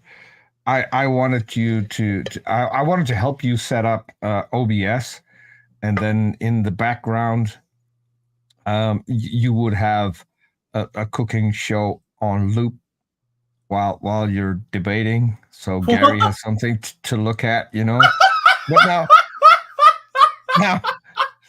now he doesn't want to moderate the debate anymore. Oh my god! Yeah, the biggest pussy in Texas ran from moderating the debate. Imagine not being brave enough to sit there and quietly moderate a debate. Yeah. It's a tactic. It's a tactic that I've suggested to someone before who was going to debate Kent Hovind. I told him put a picture of Arn Ra right behind you, front and center, visibly in the camera, but don't talk about it. And Hovind will constantly bring up Arn Ra, and so he did that, and it got the result that we were all hoping for. Yeah, we're gonna be doing this debate on this other guy. 37 Secrets, I think, is gonna be his thing. We'll see how it goes. We spoke about it in private, and I confirmed that the moderator is just keeping time and keeping us on topic and isn't gonna do any stupid shit. So we'll see. Who's gonna moderate now? This guy, 37 Secrets. I don't know what his deal is. I think he's another like. He's got a lot of secrets. He's got this website talking about Genesis and Moses hiding things in I don't fucking know, man. This is just like another level of. Yeah, this is because I told Rob initially when I challenged him that he could have his choice of moderator. This is because I didn't want him to think that I was going to make a bunch of special excuses. I was going to be like, dude, I will meet you any day, anytime, your choice of moderator, your topics. I don't care. I will destroy you. Right. And so he chose Gary, and I didn't have a problem with it until I figured out who Gary was. And then I was like, well, as long as you stay civil and you do this correctly, and Gary apparently isn't willing to do it correctly. So that's where we're at. Yeah. Gary would have interfered with the debate. Oh, 100%. But I was kind of hoping that he would. Because it would show just how like ridiculous it is trying to. Yeah. Sorry, it just frustrates me to no end. But whatever. He ran with his tail tucked between his legs. Yeah, the dumbest thing Gary could have done was say, "Well, when I spot the atheist lying, I will kick him from the stream." Yeah. That's not how moderating works. Yeah, your Gary. job is not to fact check me in real time, homie. Your job is to keep me on topic and on time. That's it. Yeah. Well, and there's nothing wrong Yeah. with fact checking, because he would be hard pressed to find a lie, because you have a lie is something you tell that is not true, but you tell on purpose. Well, he thinks for- that we're lying just by definition. He thinks that we don't actually believe what we're saying. Mhm. So anything that disagrees with his point of view is automatically a lie because we know that we're lying. Or we know that Yeah. it's not true because we have God's law written on our hearts. Stupid. I mean, like I said before, Projection that's is proof. Projection. sec- Yeah. Majority of second people believe opinions the combination of 1-1. what they've been raising their kids and what culture says is culturally acceptable. Without question. Wait, what? We'll prove that majority of people believe a combination of what they've been raised as kids and what culture says is culturally acceptable. Yeah, including you, Rob. Without question. Yeah, including you. Most people unquestionably believe a combination of what they've been raised Yeah. to believe as kids and what culture says is culturally acceptable. Hey, can you pause for a second? This is such an obvious tell. Go for it. Yeah, so most people where you live, most people in your circles, most people who attend church do not question what they're told, because they're told not to question what they're told. I grew up in a different country with a lot of atheists and everything secular. We were told different things. We were told to check whether or not someone's claim was actually true. That's how I was raised. That's how my friends were raised. Yeah. It's and further, in the education system, they teach us to question everything. You know? They don't tell us to believe things dogmatically. They teach us how to think critically. Yeah. That's like most of English in high school is learning how to think critically. Have you seen that guy that does pre-sup arguments from an atheist position back at pre-suppers? It's kind of funny for about 5 minutes. I have not seen this. If you could send me a link to this, we can definitely check this out as soon as we're done with this video. Yeah, but then you get hyper. I would agree that's the majority of people, right? Like the vast majority, including you, Gary. Things I question. Which is everything they're told. They say, "Nah, that ain't right." Right? Like atheists aren't like that. Atheists aren't skeptical at all. Atheists are at least skeptical, but like, yeah, I mean, because we don't question anything, Gary. Because every other thing I was told before Christianity made no sense. Like I don't that sounds ridiculous. I mean, right? I didn't go to. Honestly, nothing I've been given or introduced to makes sense. Therefore, God. That's the greatest argument of the century. I wonder how often Gary has questioned the Bible. Fucking never, probably. No. Well, in all fairness, he doesn't even know what it says either. So. He doesn't know anything about the Bible. You and I know more about the Bible as like a historical document, and even like as a theological document than he does. He will cherry pick quotes that he thinks that sound nice, and he will do his little preaching, like we saw when he ranted about Isabella De Luca's tight-fitting clothing, which is just I'm just seething about that still. Mm-hmm. Bingo, thank you, Phantom. I didn't go to public school. My parents put me in private Christian schools. Oh wow! Your parents put you in a private Christian school, Rob? That's crazy. That's crazy. Wow. Oh my goodness. So then you were also brought up in a culture that didn't question anything, right? In an echo chamber. In an echo chamber. So you were also a product of the lack of questioning happening. To a private Christian school. So goodness knows what kind of education he was given. I love Phantom X11's latest comment. Wait, he went to school? Yeah, dude. Honestly. Yeah, he went there, but I don't think he listened. You know what? Rob doesn't listen, by the way. No. He can hear plenty, but he doesn't listen. No, even when you're on his channel talking to him, he'll be watching at the comments or watching something completely different Yeah. while you're talking, he doesn't pay attention. No, he doesn't. He's never paying attention because he already knows that you're wrong, and so he doesn't need to listen to anything that you're saying. So I was indoctrinated by evolution from the time I was a kid. Correct. You were indoctrinated by Christianity, by other Christians, who put you in a closed environment, right, and taught you a very specific set of facts, and taught you how to recite them from by rote. I know, and you just. I can't. It doesn't get any better than this. This is such a glaring, obvious tell. This is literally the pot calling the kettle black. It is projection. We were indoctrinated by evolution, but he wasn't indoctrinated by Christianity, right? Because that makes total sense. The fun thing is, I may have been indoctrinated with evolution, but I mean, I'm old. I'm ancient. When I was young, we played with dinosaurs. That's how old I am. But we've learned a few things since I went to school, and so I had to stop believing things that I believed back then. Yeah, because we learn more and we learn new things.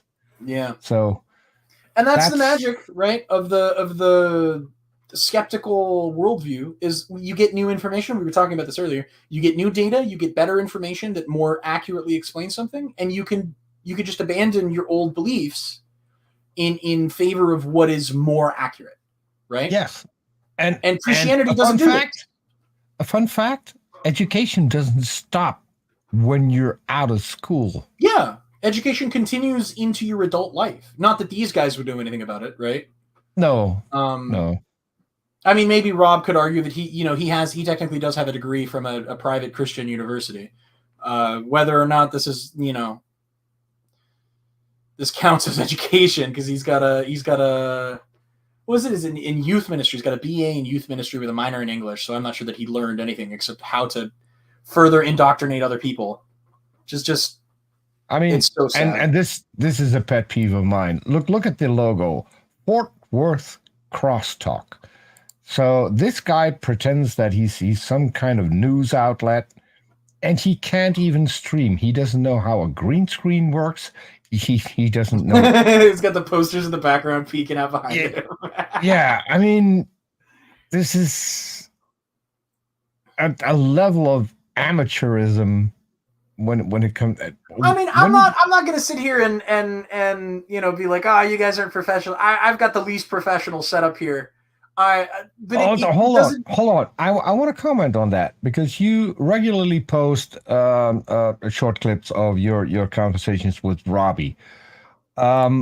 When I watch a certain channel and I think it's a good channel and I want to support the channel, I usually offer them to make artwork. I think your intro is brilliant. That doesn't need to change. Oh, the intro I've been using for the stream clips? Yes. Yeah, I mean, I thought it was like the perfect clip, because that is my attitude at Rob. What the fuck are you doing, dude? Yeah, but also, so you have Robbie saying, "Oh, Kem is here," and then you got the music, and then you got the title of that particular video, and then at the end you got the music that slowly gets louder and louder until the end of the clip. I really like that. I think you shouldn't change that. I appreciate that.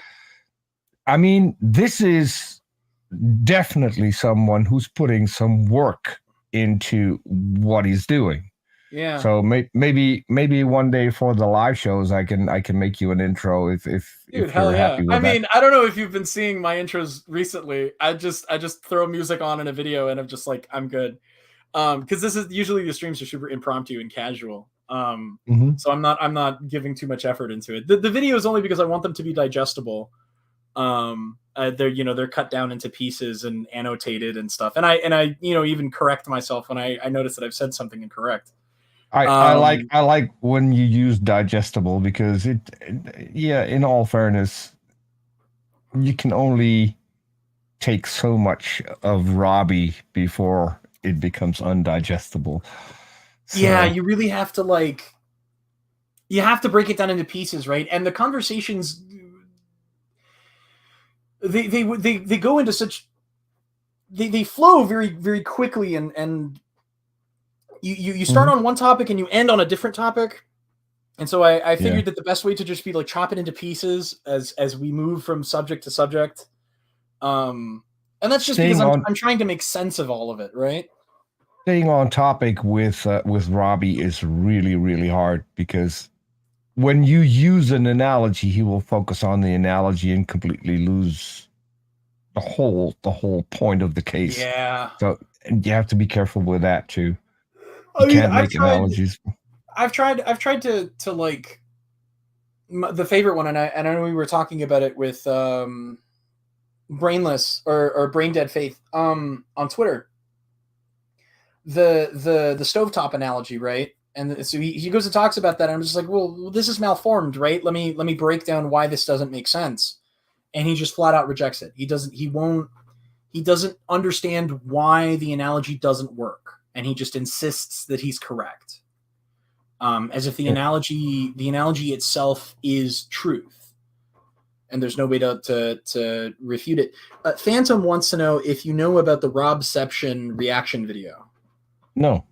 Are we talking, Phantom? Are we talking about the video where he reacts to himself doing martial arts?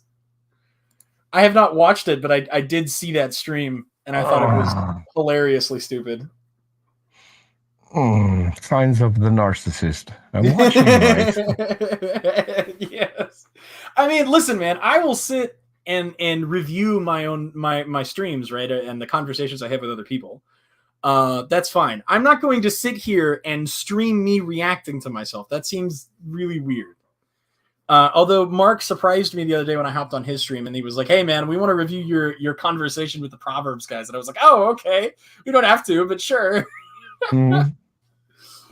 Oh my goodness. But when I do it, it's because I want to make sure that I'm keeping myself honest, right? I want to know if there's any mistakes, and then correct those. Which is exactly what we did on Mark's channel, where they made a correction, and I was like, "Oh yeah, okay. Well, then I could see the point." You know, Opposite. but this is not what these guys do. I did not come from a Christian family at all. I had never been in a church in my life outside of maybe a wedding I went to as a kid. Right? I don't believe you, Gary. I don't believe you. I don't know, because you have told stories about. Oh yeah, Phantom. Mark is an incredible person. You definitely have to check him out. Mark Stoney on YouTube. Shout out to that guy. Super cool. Yep. One of the coolest Christians I've ever met. Maybe only because he's a preterist, and so it kind of removes all of the barriers to having a solid conversation with him. The thing with Mark is honest. If he says something honest, and it's wrong, he will retract it. He'll own up to it. Yeah, he'll own up to it. On video. So yeah. And he's open-minded and genuinely interested in having a human conversation. He's not there to convince you that he's right and you're wrong. But anyway, Gary, I don't believe you. You have told stories about you being in school and saying that intelligent design made more sense to your school teachers, and that evolution couldn't possibly be true. So I want receipts about this. I want receipts. I want to hear your life story. I want to hear what kind of religious views your parents had. I want to hear everything. I am open and honest about talking about my life story when I talk about being raised as a Catholic, as a Mexican Catholic, and the weird kind of theology that exists, and how I deconverted and why I deconverted. I want to hear what you have to say about your upbringing, because I don't believe this idea that you could become a young Earth creationist from a religiously unaligned position. I don't believe this. Noble, you're back. Zeus has risen. Zeus has risen. No, Jesus has risen. Oh, Jesus. Jesucristo. Yeah, that's. It was just not a part of my upbringing. It wasn't something. Oh, Noble. This is Peter, the guy you were asking about earlier. Peter, this is my good friend Noble. He wanted to get in touch with you. He's a fan of your work. Hey. I became a Christian later in my mid-20s. So what led you to Christianity? Like everything just like Darwinism, nothing else made sense. Well, I was never. I lived like an atheist, Mhm. but I was never an atheist. I always knew there was a God. I remember as a kid, Okay, so you weren't. So you were religious because you knew that you believed in a God. How So do then you you're live lying. like an atheist? Yeah, how do you live while like an you atheist? know there's a God? There's That's- no way, because an atheist doesn't believe in a God. Period. I think what he means to say. I think what he means to say is that he knew there was a God, but he didn't care, and so he wasn't going to follow any of the rules, which is what he thinks atheists are. It's what he's still doing. Yeah. Also, he, from what I've heard about him, he assumes that atheists live a life of sin and a life without meaning. I think that's what he's talking about. Yeah. Well, then that's really easy.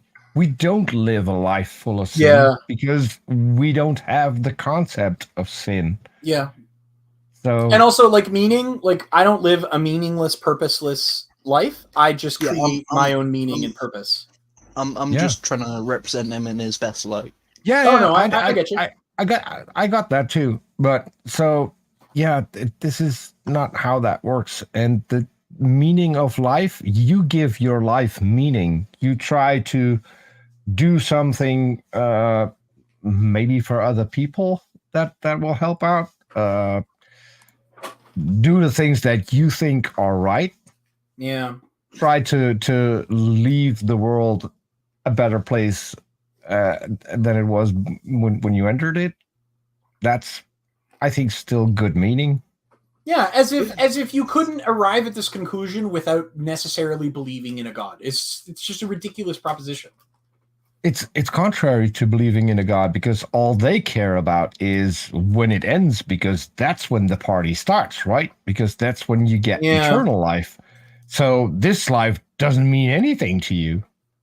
Right. And this is a kid. I didn't have any Christian upbringing. I was never. God was never discussed in my house ever.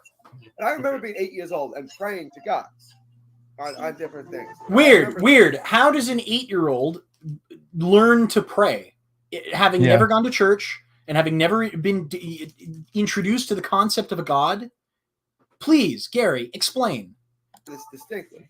And this is Praying to wondering, God when you were 8.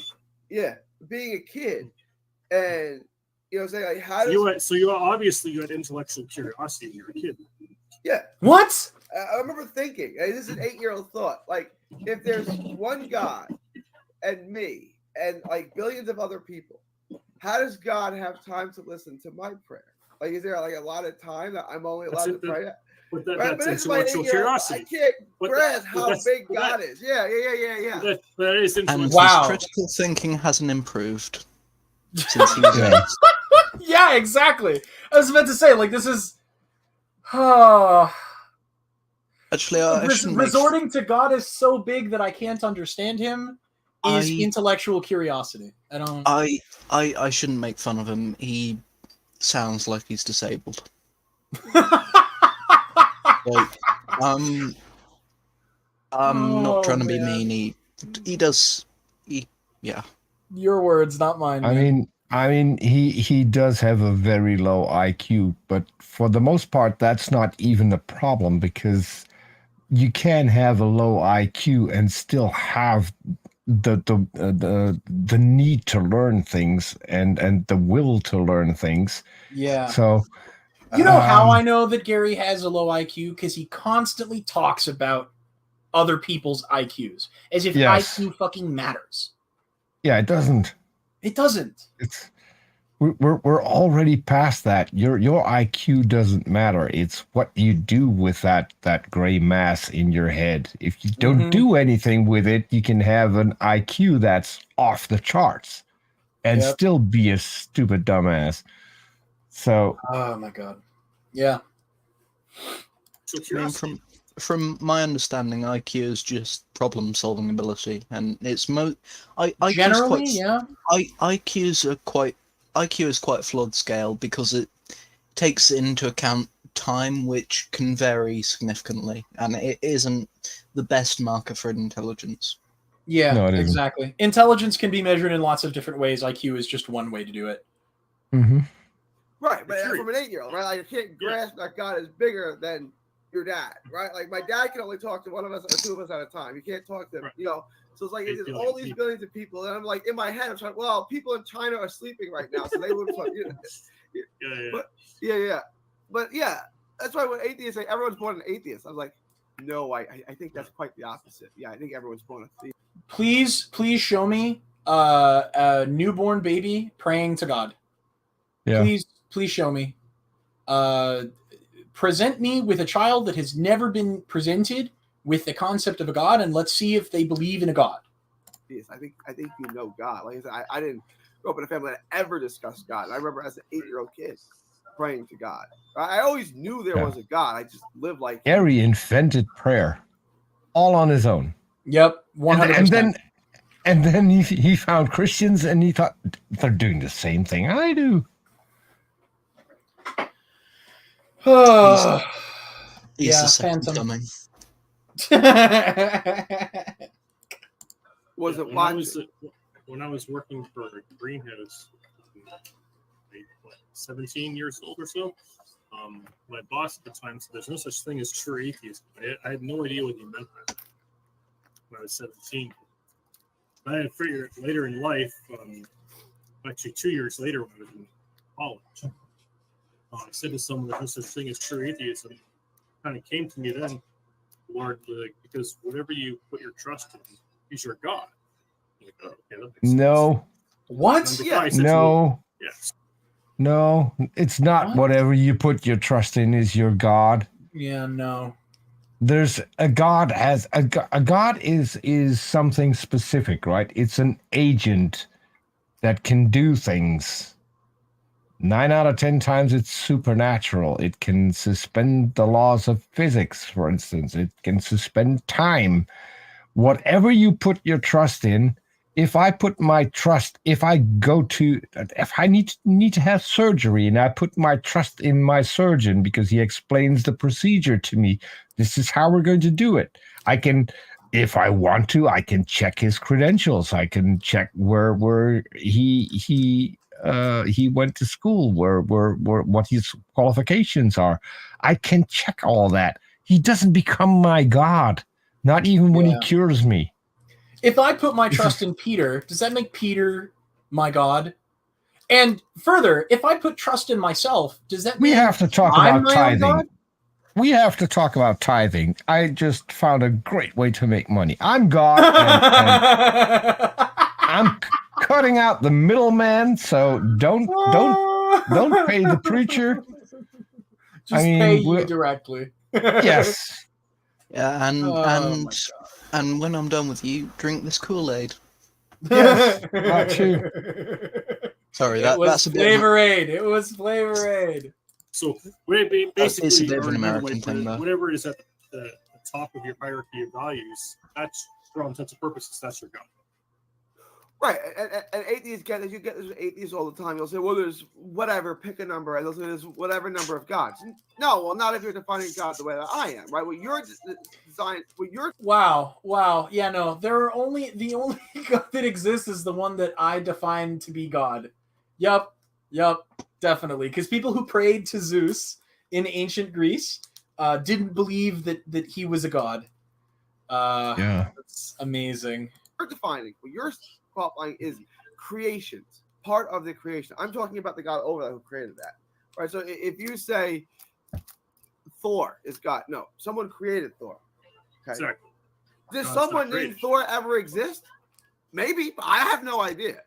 But that's not God. What I'm talking about is the one that created Thor, right? But like they can't think enough to think that through. If you're naming something that lived on, like that was created, that had a beginning, then I'm talking about something that came before that. Like But they Yahweh. can't really grasp that because they Yeah. don't Well, know. remember they're saying like they're the ones that would who would be inside a computer saying, "Well, what, I don't see a God outside the computer." So Right. I mean- So like if you're looking for the Yeah, Phantom's right. This entire series of Gary and Rob talking is an exercise in circle jerking. That's all they're doing. Yeah. who created your computer, the knowledge inside the behind that computer. it's not going to be inside the computer. It's going to exist outside of the computer, right? Same thing as a painting. If you're looking inside of the Mona Lisa, right. For the artist.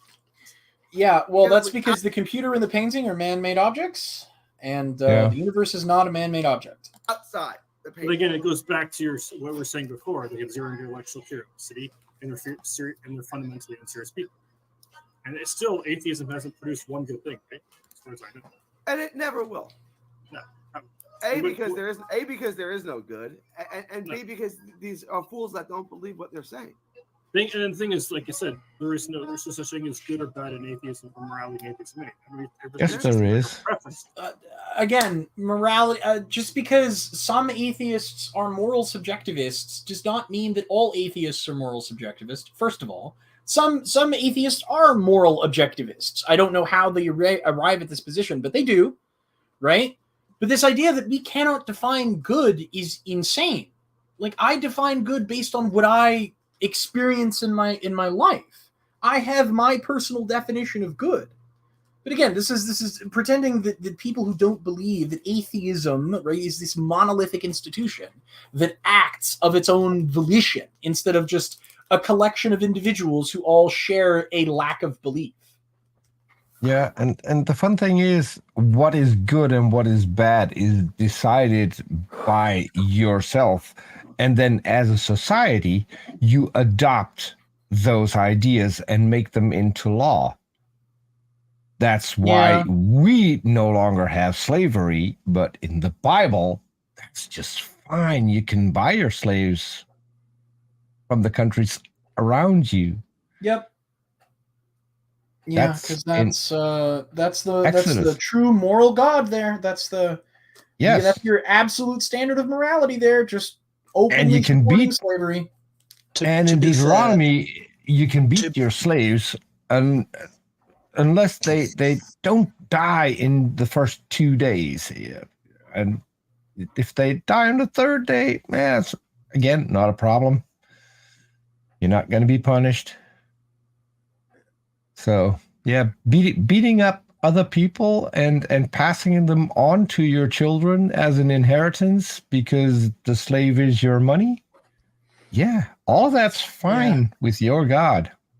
Wait, was that Old Testament or New Testament? That's both. That's Old Testament. In the New Testament, Jesus says, slaves, obey your masters, especially the cruel ones. So, Jesus was fine with slavery as well. Yeah, I can't find a way to justify that. Apparently, these guys can. Or rather, they sidestep the issue as if it's a non-issue for them, right? I mean, a friend of mine, Dr. Josh Bowen, has written 2 books on slavery in the Bible. He just brought out a second book, which is going into a lot more in the Bible about slavery, and it's an ongoing topic. And Christians will tell you the Bible does not endorse slavery. Absolutely, it does. It doesn't only endorse it; at times, it commands God's followers to take slaves. Yeah. Numbers 31. Child sex trafficking. Yeah, and I mean, even after like notable battles and wars, right, that are fought against these enemies of God, and God will tell them, "Yep, take all of the unmarried virgin women for yourselves, and if you can't find enough, just go take them from the nearby town. Just take them." That's Numbers 31. Yep. Not all of them got a nice young virgin. No problem. There's a village nearby. Go get some there. Yeah, because we can't let the Benjamites be sad and lonely. No, we can't. We can't have that. No. I don't like vanilla. I like Kobe better than bronze. It's that's everything. There's no. So maybe remember I discussed this with you. And you'll get atheists who kind of admit it. Like, you'll press them on the North Atlantic slave trade, press them on the Holocaust. Most will try to. Oh, that's a good one. The Holocaust. You know where the ideas of the Holocaust came from? You know this guy. You know this guy that was at the root of Protestant Christianity? Martin Luther. The book he wrote, The Jews and Their Lies, that was Famous basically anti-Semite. that I mean, was the handbook Hitler used. to be fair to Martin Luther and Hitler, a lot of people have written books about how Jews are bad. Yes, but this is But only these people so- put those beliefs into action. Yes. I mean, a lot of people have put those beliefs into action. Yes, but it is but- documented that this is one of the things that led to the Holocaust, demonstrably. So, Phantom, if you could drop the name of this video game, I would love to see it. Oh, of course. Yeah. But I mean, I remember. I think it was either last week or the week before we were on one of the previous most recent shows we did together, Gary. I told you that Daniel, who's in Twitter, is at Darwin to Jesus. He said one of the things that led him away from atheism was the fact that he said it was philosophically inconsistent with their own morality and epistemology. Yeah. That he said, because he talked to people that were actually philosophically consistent with the worldview, meaning that he said you guys, he's talking. Daniel is a really consistent guy. I mean, he will call out atheists and he wants to debate them, and then he will. Daniel, this is Darwin to Jesus. Yes, he will make sure that debate will never happen, because if he can't get out of it, or if the atheist won't cancel it, he will do whatever it takes to piss off the atheist so they no longer want to debate him. And Interesting. yeah, recently he had one of his friends do the rounds on Twitter trying to find atheists who wanted to come on their show. I was one of the first who volunteered with my co-host, Professor Flynn, and another longtime friend, Cypher, who is an evolutionary biology teacher. All three of us volunteered. Suddenly, the guy stopped responding to all of us. I don't know why, but I wonder why. yeah. Atheists were queuing up to talk to these guys. So far, I've looked at because I'm still I'm blocked by Darwin to Jesus, but I mean there are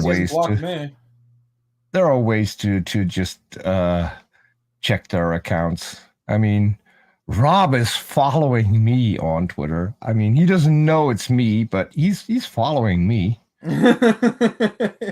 Yes, Twitter drama. Yeah, it's always Twitter drama. I'm glad I'm not part of Twitter. Honestly, consider yourself lucky.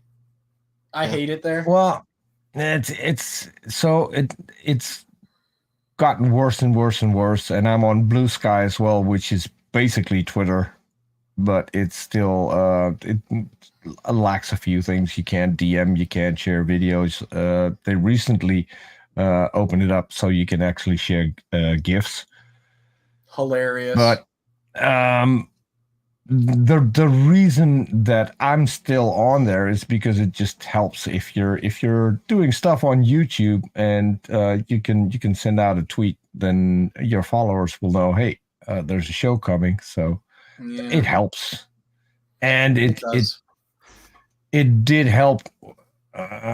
Not since Elmo took over, but before that, we had a great community on there. And it was really easy to hook up with other content creators because everyone was on Twitter. Ayo. Whoa, Peter, you're hooking up with content creators on Blue Sky? That's crazy. Well, not so much on Blue Sky because, as I said, you don't have DMs there. Oh, sorry, so you're hooking up with people on Twitter. Yes. That's crazy. I didn't know Twitter was a good dating site. I'm gonna have to check that out. I could tell you stories. mean, Please don't. I've It'll had- get me kicked off of YouTube. Yeah, I've had the opposite of Rob in my DMs. I have gotten certain pictures as well. Oh boy. Interesting. Well, Yes. moving on. But like, what is like wrong? Like, what does that mean? That's wrong. That's like, Well, what see, is it- well, that's the thing Hey, is when you're that, saying that, I don't like it, right? Like, Wrong Exactly. is The thing when is- something is harmful either to yourself or someone else. Really easy. If I I mean, if smack that's you how in you the define, face, yeah. if I come up to you and I smack you in the face, you will not like it. So therefore it's wrong because it's harmful to you. Yeah. And because we're a social species, we don't do things to others that we don't want others to do to us. It's I really, don't know. really easy. I could tell you some stories. I mean, and if I that's how you mean- define your personal moral compass, right? That's fine. There's nothing wrong with that. I would say that it's, things are wrong when they violate other people's rights, right? When a right is violated, then it's wrong. I don't slap you across the face because you have not Unless- consented to me unless- slapping you across yeah. the face. Unless you have consent. Yeah, I I mean, mean- that's just how I define my morality, right? It has to do with my conception of human rights and consent and mutual respect. We all have definitions for these things internally. We don't need a god or a book to do these things. Yeah. One of my friends on Finally, Twitter. libertarian who knows about consent. Listen here. Shots fired. No, Shots fired. we're never beating the allegations, bro. It's so over. Sorry, you were saying something, Peter. Yeah, I mean, I do have a friend on Twitter who likes to have meat hooks put in her back and then hoisted up on them. So, I mean, that's harmful, but, well, I mean, she enjoys it. So, I mean... So I guess it's not harmful? I don't... Yeah, Well, but like it's- the idea that things can be like objectively and universally labeled as wrong or bad or immoral. I just mean- reject this premise. Like you get to decide what is immoral for you. You don't get to impose that standard on others. And you're free to align yourself with the morals prescribed by a book, but you don't get to impose that on others. Yeah, but what if my morals say that I should impose my morals on people? Yeah, What well if then I see you're a that bad as a highest person. virtue? Yeah, you believe I mean, bad things and you should feel bad. Well, Up to a point. Up to a point, because we do have laws which is imposing morality on other people. So you can't steal, you can't murder. Those are the things that you do impose on other people, because there are still people who have this weird brain where they think that that's okay. Luckily, those are a tiny minority, but I mean, so we do get to impose our morality on them. The people Same can have a thing little with- murder as a treat. To quote the great Brennan Lee Mulligan, laws are threats made by the dominant socioeconomic ethnic group in a given nation. It's just the promise of violence that's enacted, and the police are basically an occupying army. You know what I mean? Yeah, that's not entirely true. Say that. Well, no, I'm just quoting him. I don't. This is anybody who watches Dimension 20 knows what I'm talking about. exactly. It's- The thing is, I don't like. but the The thing only is thing that, is I don't like. But who cares what you like? that I care what I like. the camel that broke strong. We can't strong that broke camel's So I back. have a question. You thought, well, I have a question. So Gary says, who cares what you like? Gary, you go on Twitter telling women that their boobs are either not big enough or they're too big or your t-shirt's too tight, or who cares what you think? Oh, wait, you do. No, it's just other people. Like, Yeah. It's just what other people care about. Like, what Yeah. Gary cares about is the most important thing in the universe. Yeah, Yes, that everyone should care about what Gary cares about. but nobody I should care about what other people care about. I Yeah. think it's called narcissism. It is. That's why these guys like each other so much until, and this is me making a prophecy, until one of them steals the limelight of one of the others, and then we're gonna have a fight on our hands, and it's gonna happen. I don't know that either of these have limelight to be stolen, to be completely frank with you. I don't see Gary is going nowhere. He is relegated to Rumble, a platform where he was never going to go anywhere, right? It's never expanding. He's never going to get any attention on there, especially not from people he wants to get attention from. And Rob has shot himself in the foot multiple times at this point. And I think my debate with him might be the final nail in the coffin, because I plan to completely obliterate him. There will be nothing left of him to look at or to shine limelight on when I'm done with him. I don't think these guys could fight on over anything. You're going to turn him into a pillar of salt. 100%. It's over. It's so over. And Peter, after the show, I'd like to pick your brains. I'd like to get your opinion on my slideshow. I don't want to do it live. I don't want to tip my hand, but I want your blessing on my PowerPoint presentation before I officially consider it completed. Well, I mean, it depends on how long your show is running. I do have a show later on Arn's channel. Oh, no, not on stream. Like I said, just later. I'll send you a link to it, and you can tell me in your own time what you think. But I do want to get your blessing on it. Well, we can go over it if you like. That's I just don't want to do it on stream. No. Don't do it on stream. Yeah, no. You're talking about something that you're going to use in the debate. Yeah, well, I mean, this is my opening statement. Yeah. Yeah, that's not something you want to post live. No, definitely before not. the debate. Yeah, so, I don't want to give him any. Well, not that it would matter. I don't think Rob could properly come up with a response, but I don't want to do it anyway. Kem has DMs. He has receipts. I do have receipts. No, I was just guessing.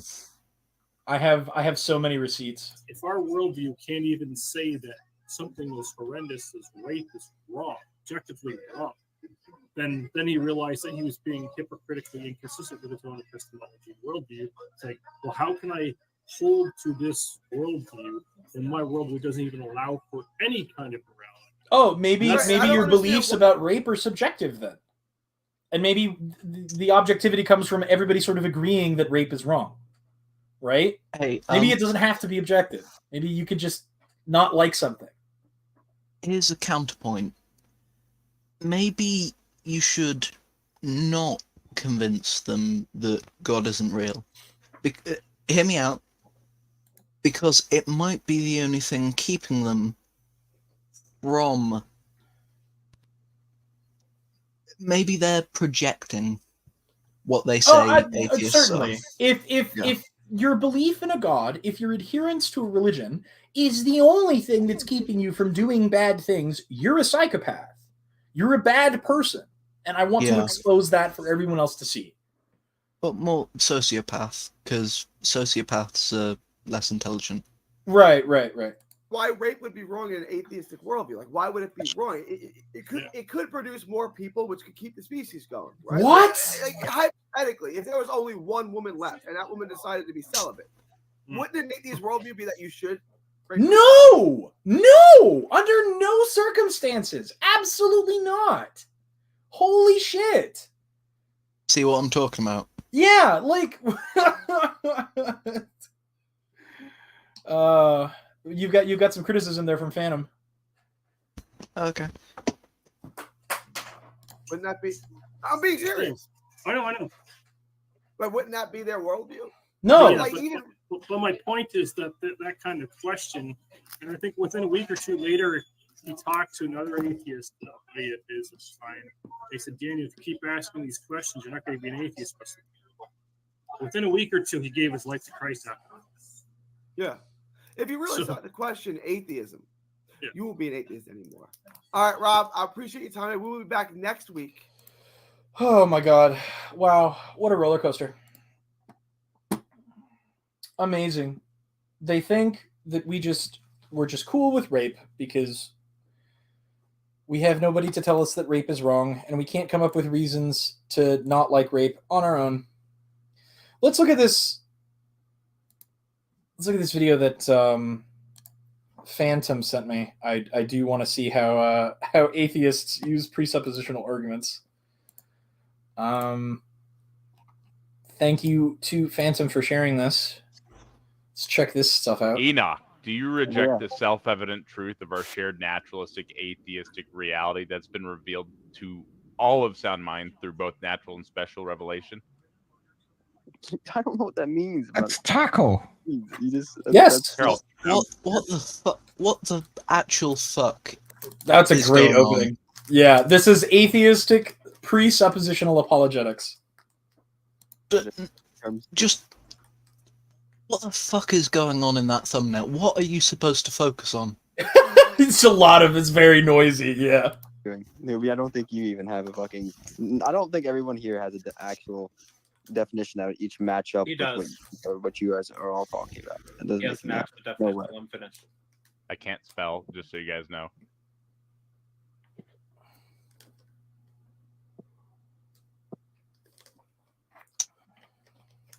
He's typing something in chat there. Let me know when you're done typing in the thing, the chat. All right, I just pinged you. So it's very simple. Wow, Just tell me please what do. terms you don't understand.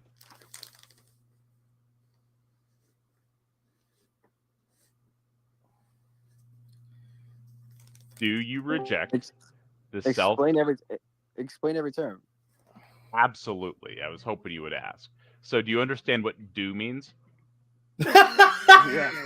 Do you understand what you means? Yeah. Do you understand what reject means? Yes.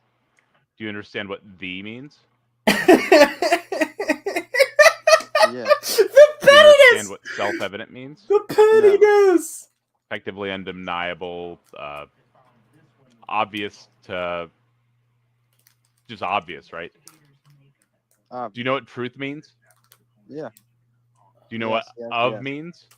You know what pedantic Do means? you know what What's Can you nationalist? pause for a you second? know what Yeah. I was part of Taco Show for a long time until it became the T-Jump show, and one of my friends got kicked because he was talking to someone and T-Jump interrupted, and then he was basically silenced. So Taco used to be a cool guy. What he's doing now is basically have you heard of Doc Dawkins? Yes, of course. Okay, so he's basically I haven't. you haven't. Sorry. Okay, Dawkins is a presuppositional apologist, a Christian who's highly into philosophy, which he has no clue of. He knows he thinks that if you learn some philosophical terms, and then spout those at random, that you're engaging in philosophy, which isn't the case. I mean, philosophy isn't my thing. I don't think it's helpful. But so he's basically doing exactly what Dawkins is doing to atheists. He's doing that to Christians. I don't think that that's a good thing to do. Because I think it's a wonderful way of throwing their own, making them take a sip of their own medicine. I think is useful. But it's a conversation stopper. People Certainly. who you do that to one person, and 10 people will no longer talk to you. And I think having the conversation is a lot more important than trying to piss people off because you got pissed off by someone who pulled that shit on you. And I don't think that works. And this is weird coming from me, because I tend to mirror people's behavior. And it's one of the things that I really need to work on, because it's not helpful. Yeah. I mean, like Phantom is saying, yeah, it's fun for 5 minutes, but it isn't any good. I wanna no, see it this. isn't. Yeah, I want to see where this goes, because I find the concept super funny and I think it would be useful to throw the presuppositional thing back at them, because it would highlight ostensibly how silly it is to make a presuppositional argument. I had a conversation with Saiten Bruggenkate. I don't know if you're familiar with I have no Saiten idea who that is. Is that English? That doesn't sound like English. His name should be pronounced Saiten Bruggenkate, because he's like Rob, of Dutch origin, And he is, like Rob, a Canadian. Unlike Rob, he's been pretty successful. And he's one of the people who use the precept argument. And when I had him on my show, he was a little bit pissed off when the show started, because I started off with a video that he had put on his channel where he basically said he literally said every single time I engaged with an atheist, I got my arguments shoved up my ass and I had no rebuttal for what they were saying. And so I lost every single debate, which is why I looked on Google, and that's where I found presuppositionalism. And that's basically, you say, okay, I presuppose God, and so now there's nothing you can throw at me to convince me that there is no God. Right. And so I played that video before I had him on my show. And he's like Darth Dawkins. Can you trust your own reasoning? Okay, tell me what you're using when you're reading the Bible. Someone else's reasoning?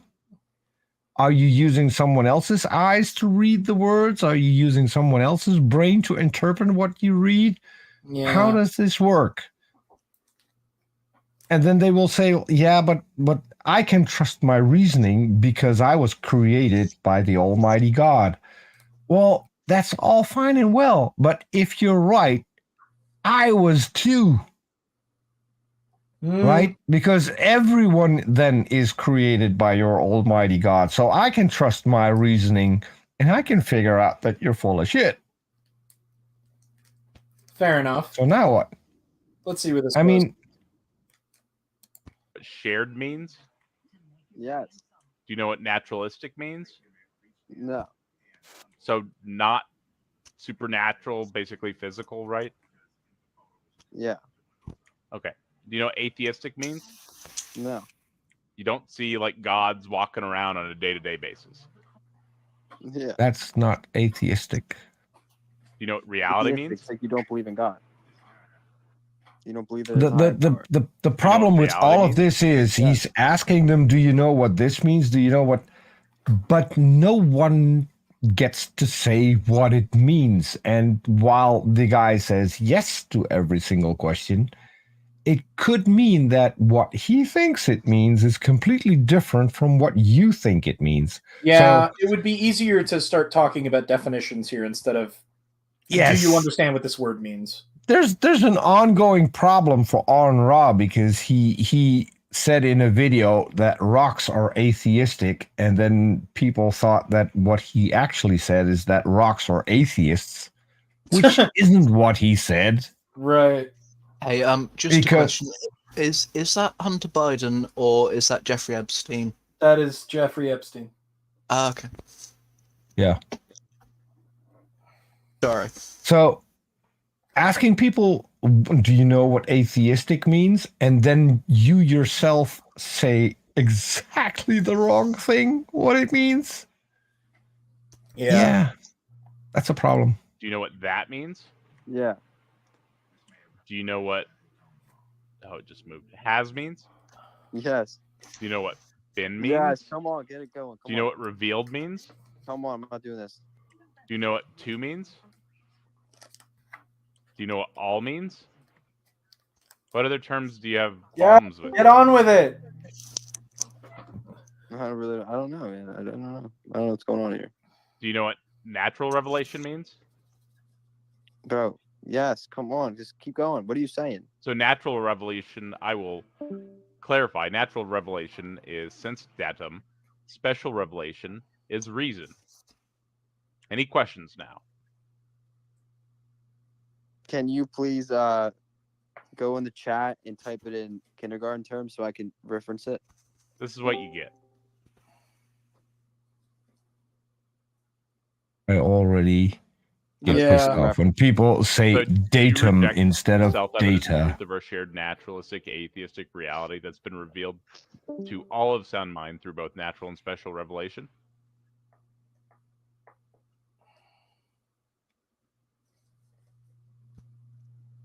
I don't even know how to respond to this. I don't know what you want from me. Yeah, because Well, it's yes or no gibberish. It doesn't mean I would anything. probably do I reject God? Do I think God is atheistic and non-natural? Do you accept or reject the shared naturalistic atheistic reality? No, I believe there's God. So then you would believe there's reject this Yes, I reject statement, it. probably. I would reject this statement because I believe God is the real thing. Yes. So do you see a God walking around on a day-to-day basis? No, God is not human. Well, God doesn't have So to be a then human to walk what around. are you rejecting there? It seems Yeah, like you would cats walk accept the around. atheistic portion. Atheistic is that not atheism? No, it's like atheists. Atheism, like there's no gods, right? Atheism doesn't means you do not believe in God. Well, You're an atheist. atheistic is a different word than atheism. Well, what's atheistic? Like atheism, or like there's no gods. Like there's no God. What is like? What does like mean? What the fuck? Similar what does that to. mean? It's similar So to they're not believing God. probably just going to go Similar to there around being and no around. gods in that you see no and gods walking around on a get day-to-day nowhere. basis. You Okay, even so said that yourself. Probably. atheism.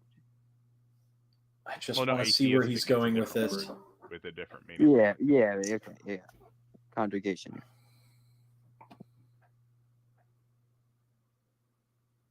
So you still reject that even though you accept that?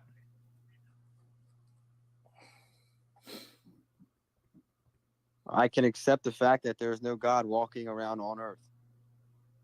So then you're an atheist.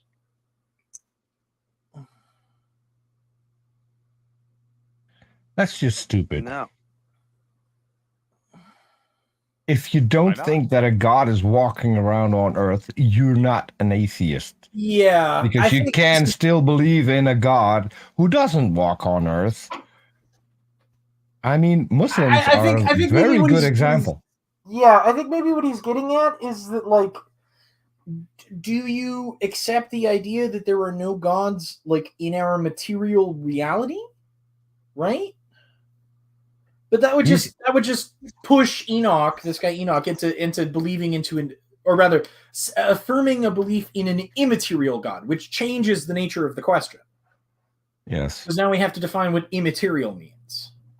It's kind of bastardizing the argument that both theists and atheists believe that the material world and the material universe exist.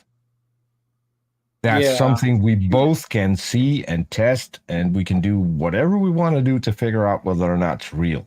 Right. So we both agree on that. The only difference is, was it created by some supernatural being? That's where the difference is. That's literally the only difference. Yeah.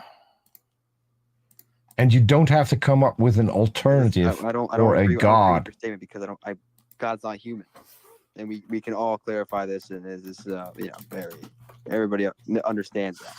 Is it a dog? No. What is it? I would say it's different for everyone. That doesn't help. Are you joking? What is it? Honestly, though, No, I would say it's think different for everyone. I think the guy who's debating Taco, right? Yeah. Enoch. I think he comes out as the more reasonable person.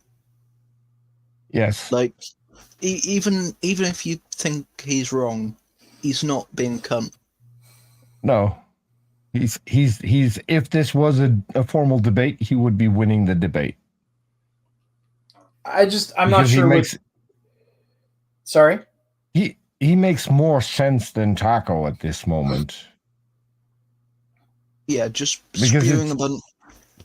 Yeah. Yeah, Yes. I would agree with Phantom here. I think Taco's doing this on purpose. He's arguing in bad faith on purpose in order to present why the presuppositional argument is bad. I don't think he's doing it properly. Yes, but you should do that with the person who throws that argument at you, not to just random people on the internet. Right. Because now you're completely missing the point. And You're kind of he's- punishing people who did nothing wrong. Basically, just like God, where Adam and Eve ate of the fruit, and now everyone's fucked up. Even the people I've never tasted that fruit. I want to taste it. If I'm going to go to hell because they ate the fruit, I want to have the fruit too. Lamau. Because if I'm going to be punished, punish me for something that I did, not something someone else did. Right. And this is why I object to this. Yeah, whatever it is. Saying that your God is subjective. Sorry, I'm just gonna have No, to you're fine. interject again. The Adam and Eve story. One interpretation is that them consuming the fruit of knowledge and being kicked out of the Garden of Eden is a punishment. But personally, I believe it's sort of representative of taking responsibility with knowledge and with free will. The fruit of knowledge, in my opinion, represents knowledge and the ability to gain it and sentience. Maybe. But that's certainly not how fundamentalists interpret that passage. Yeah. Subjective. I would say it's subjective to each and every individual person, yes. I would say God is subjective to every single person, yes. What does that even mean? What does that mean? I would have to say that God is subjective to each person because everybody has their own image of God in their mind or in what their belief is. Bro, this is totally incoherent. How is that incoherent? You're just saying it's whatever people believe it is, which is totally nonsensical because people have all sorts of different beliefs of gods, which we're trying to fit. You're saying there is a God in response to the question that I asked, which is dumb because it was about there being a world that we share, but that's okay. So you said that statement there, and now we're here. So can you do any further describing of what this God thing is? Are there any descriptions you can provide, attributes, anything like that? Well, if you look at the No. Bad. Don't do that, Taco. Don't let them describe using attributes. That is how they wiggle themselves out of the composition question. You can't allow them to use attributes because then they'll just describe a quad omni God, and that's not what anyone means when we ask Christians to define God or to describe what God is. What is a quad omni God? Omnipotent, omniscient, omnipresent, omnibenevolent. Okay. Yeah, and that's how most like apologists will describe God. When what we really mean is what is he made of? How big is he? Where does he exist? Where does he live? That's what we mean when we say what is God, right? But allowing the attributes there is how fundamentalists will wiggle their way out of that question. Jesus Christ, of course, Jesus Christ, well, Son of God. Well, of course, he's in human form. You said but it was a greater thing, though, before we started. Though, that could be in somebody's mind a ball of light. That could be somebody, that could be like the famous picture of him like looking down. You know what I mean? That could be whatever image that you think that it could be in your mind. That's what people probably perceive God as in their head. That's what I would have to guess. So I think the reason you can't really give a coherent definition of God is because you borrow base naturalistic presuppositions from our worldview, like I exist and the universe exists, and then you apply another presupposition. Homie thinks using 6-syllable words means that you're winning an argument. No, that's a good point. It's a good point saying you're borrowing concepts from our worldview in order to define yours. I mean, that's not a not a bad way of putting them on the back foot. What I mean is, he is using big words with someone who probably isn't that intelligent. Yeah, certainly. And you have to meet them where they're at, right?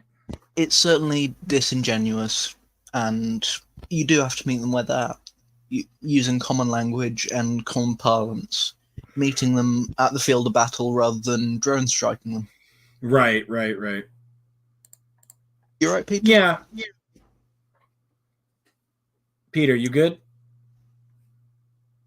Look Yeah, like he'll be back.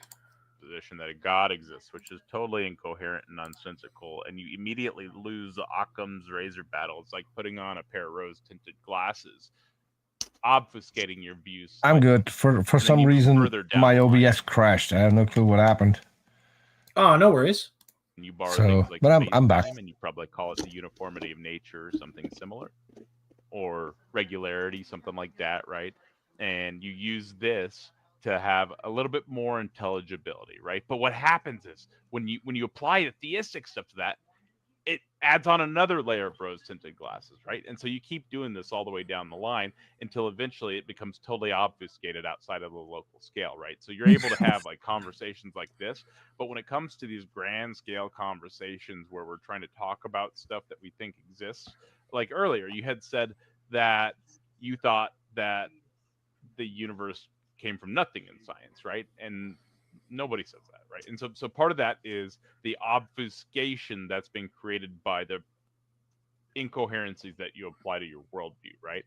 Now, we can demonstrate this very easily. So have you heard of the watchmaker analogy? No. Yeah, this sounds like Taco trying to steamroll somebody who hasn't put much thought into their. This is not an apologist. Who is this Enoch guy? Because clearly he's not arguing from a position of knowledge about Christianity. He just happens to believe something. This is just an unfair matchup. Honestly, Enoch seems like an alright bloke. Yeah, he seems like normal and chill, and I would just say that he hasn't put too much thought into his belief. And so Taco sort of coming at him like super aggressively and trying to steamroll him and just being really petty and pedantic about the whole thing is just weird. I will finish this later on my own time. I do not want to continue watching this on stream. Matter of fact, we've been going for almost 3 hours, so this might be a good place to stop. Yeah, man, this has been wild. Peter, thank you for coming on. You wanna plug your socials here before we head out? Yeah, so I'm in the process of setting up the end of my channel. The end of your channel? Yes, because I'm going to join the channels that report on SPTV. What is that? That is suppressed person television. It's something that a lot of channels have engaged in, and they are reporting on the Church of Scientology. Boy. Yes, and I do not associate with this man. As a result, Scientology is going after the channels that report on this, and not just the channels.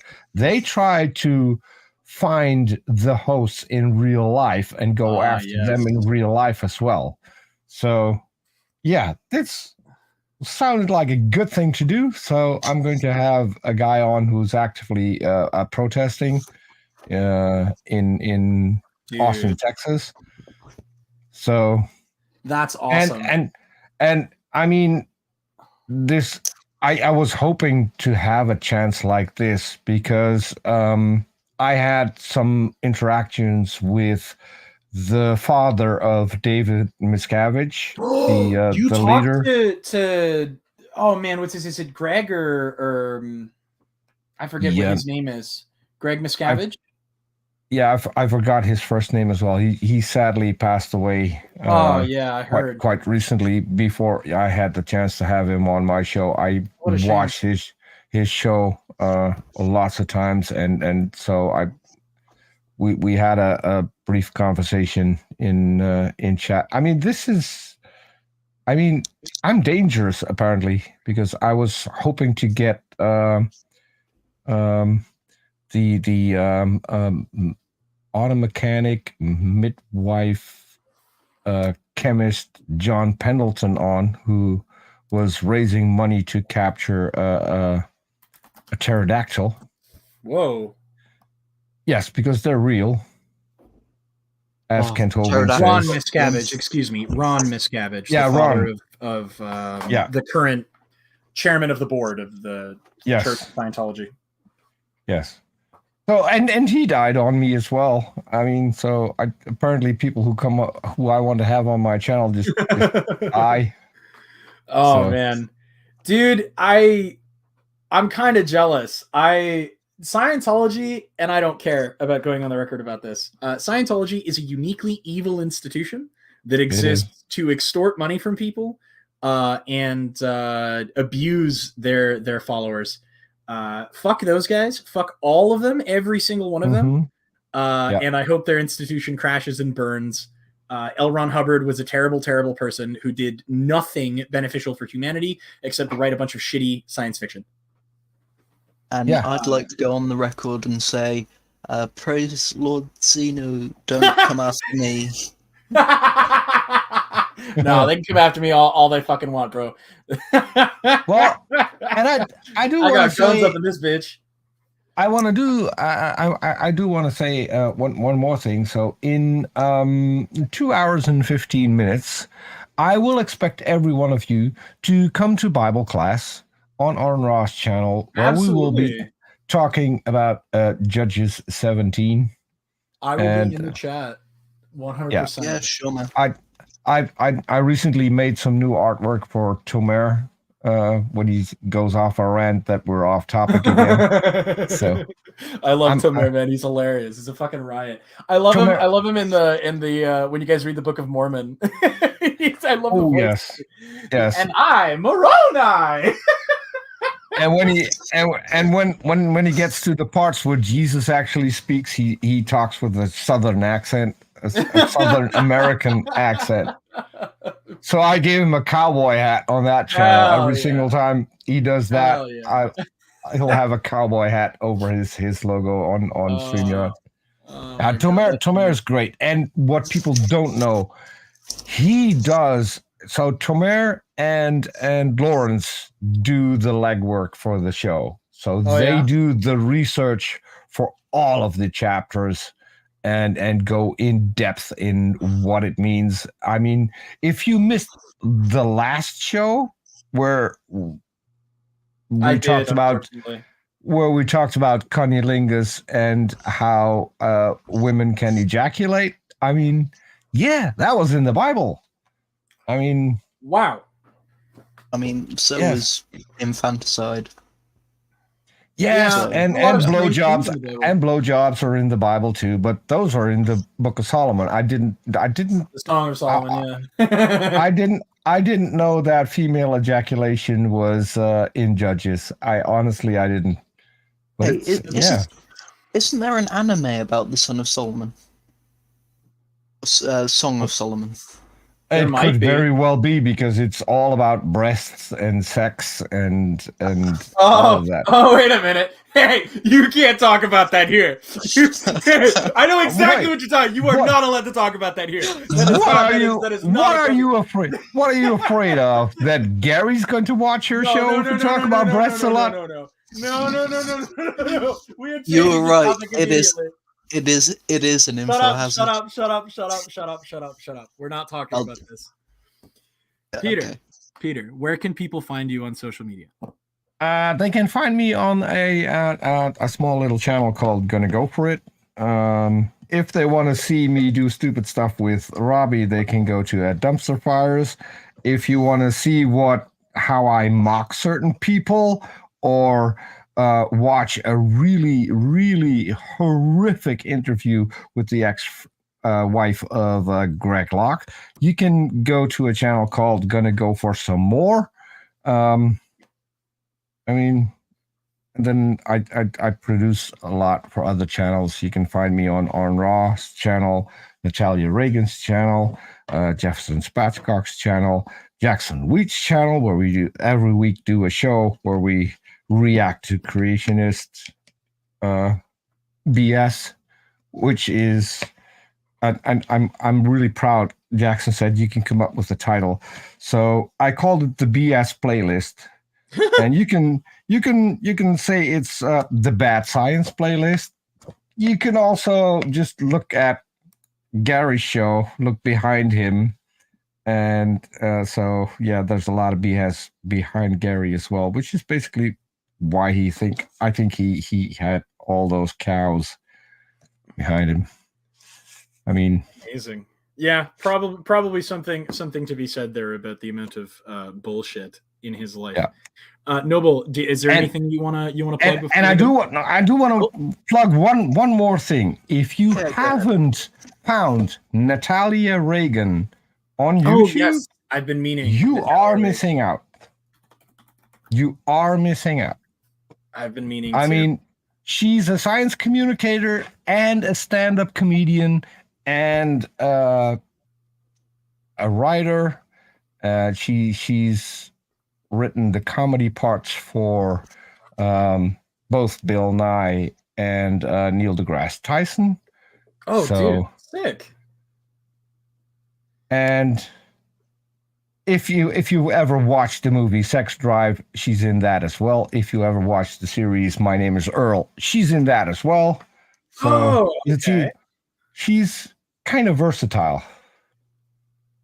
Hell yeah, I'll be checking her out later in my own time. And if you ever go to Burning Man, you might bump into her as well, because that's another thing where she's active. I'm not wealthy enough to go to Burning Man.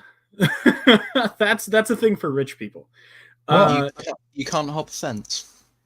And you missed the Galapagos, but you can still book a trip to oh damn, I forgot the name, where the tiny island off of the coast of Africa where they have all these unique animals, lemurs and stuff. Madagascar. That's not a tiny island. This is huge. Oh, well, I mean, compared to Africa, it's tiny. But I mean, so Natalia is doing a trip down there where you get your science communicator in real life in the right setting. So hell yeah. All right, Noble, anything you need to plug, my man?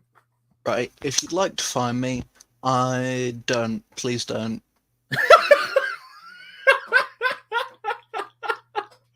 Fair enough. You don't like stalkers, Noble? I like anonymity.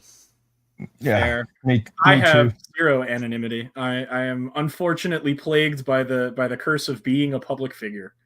If you want to find me, I live near a tiny little village in the Netherlands called Buurse, and good luck finding me, because there's not even a road to my house. So figure it out.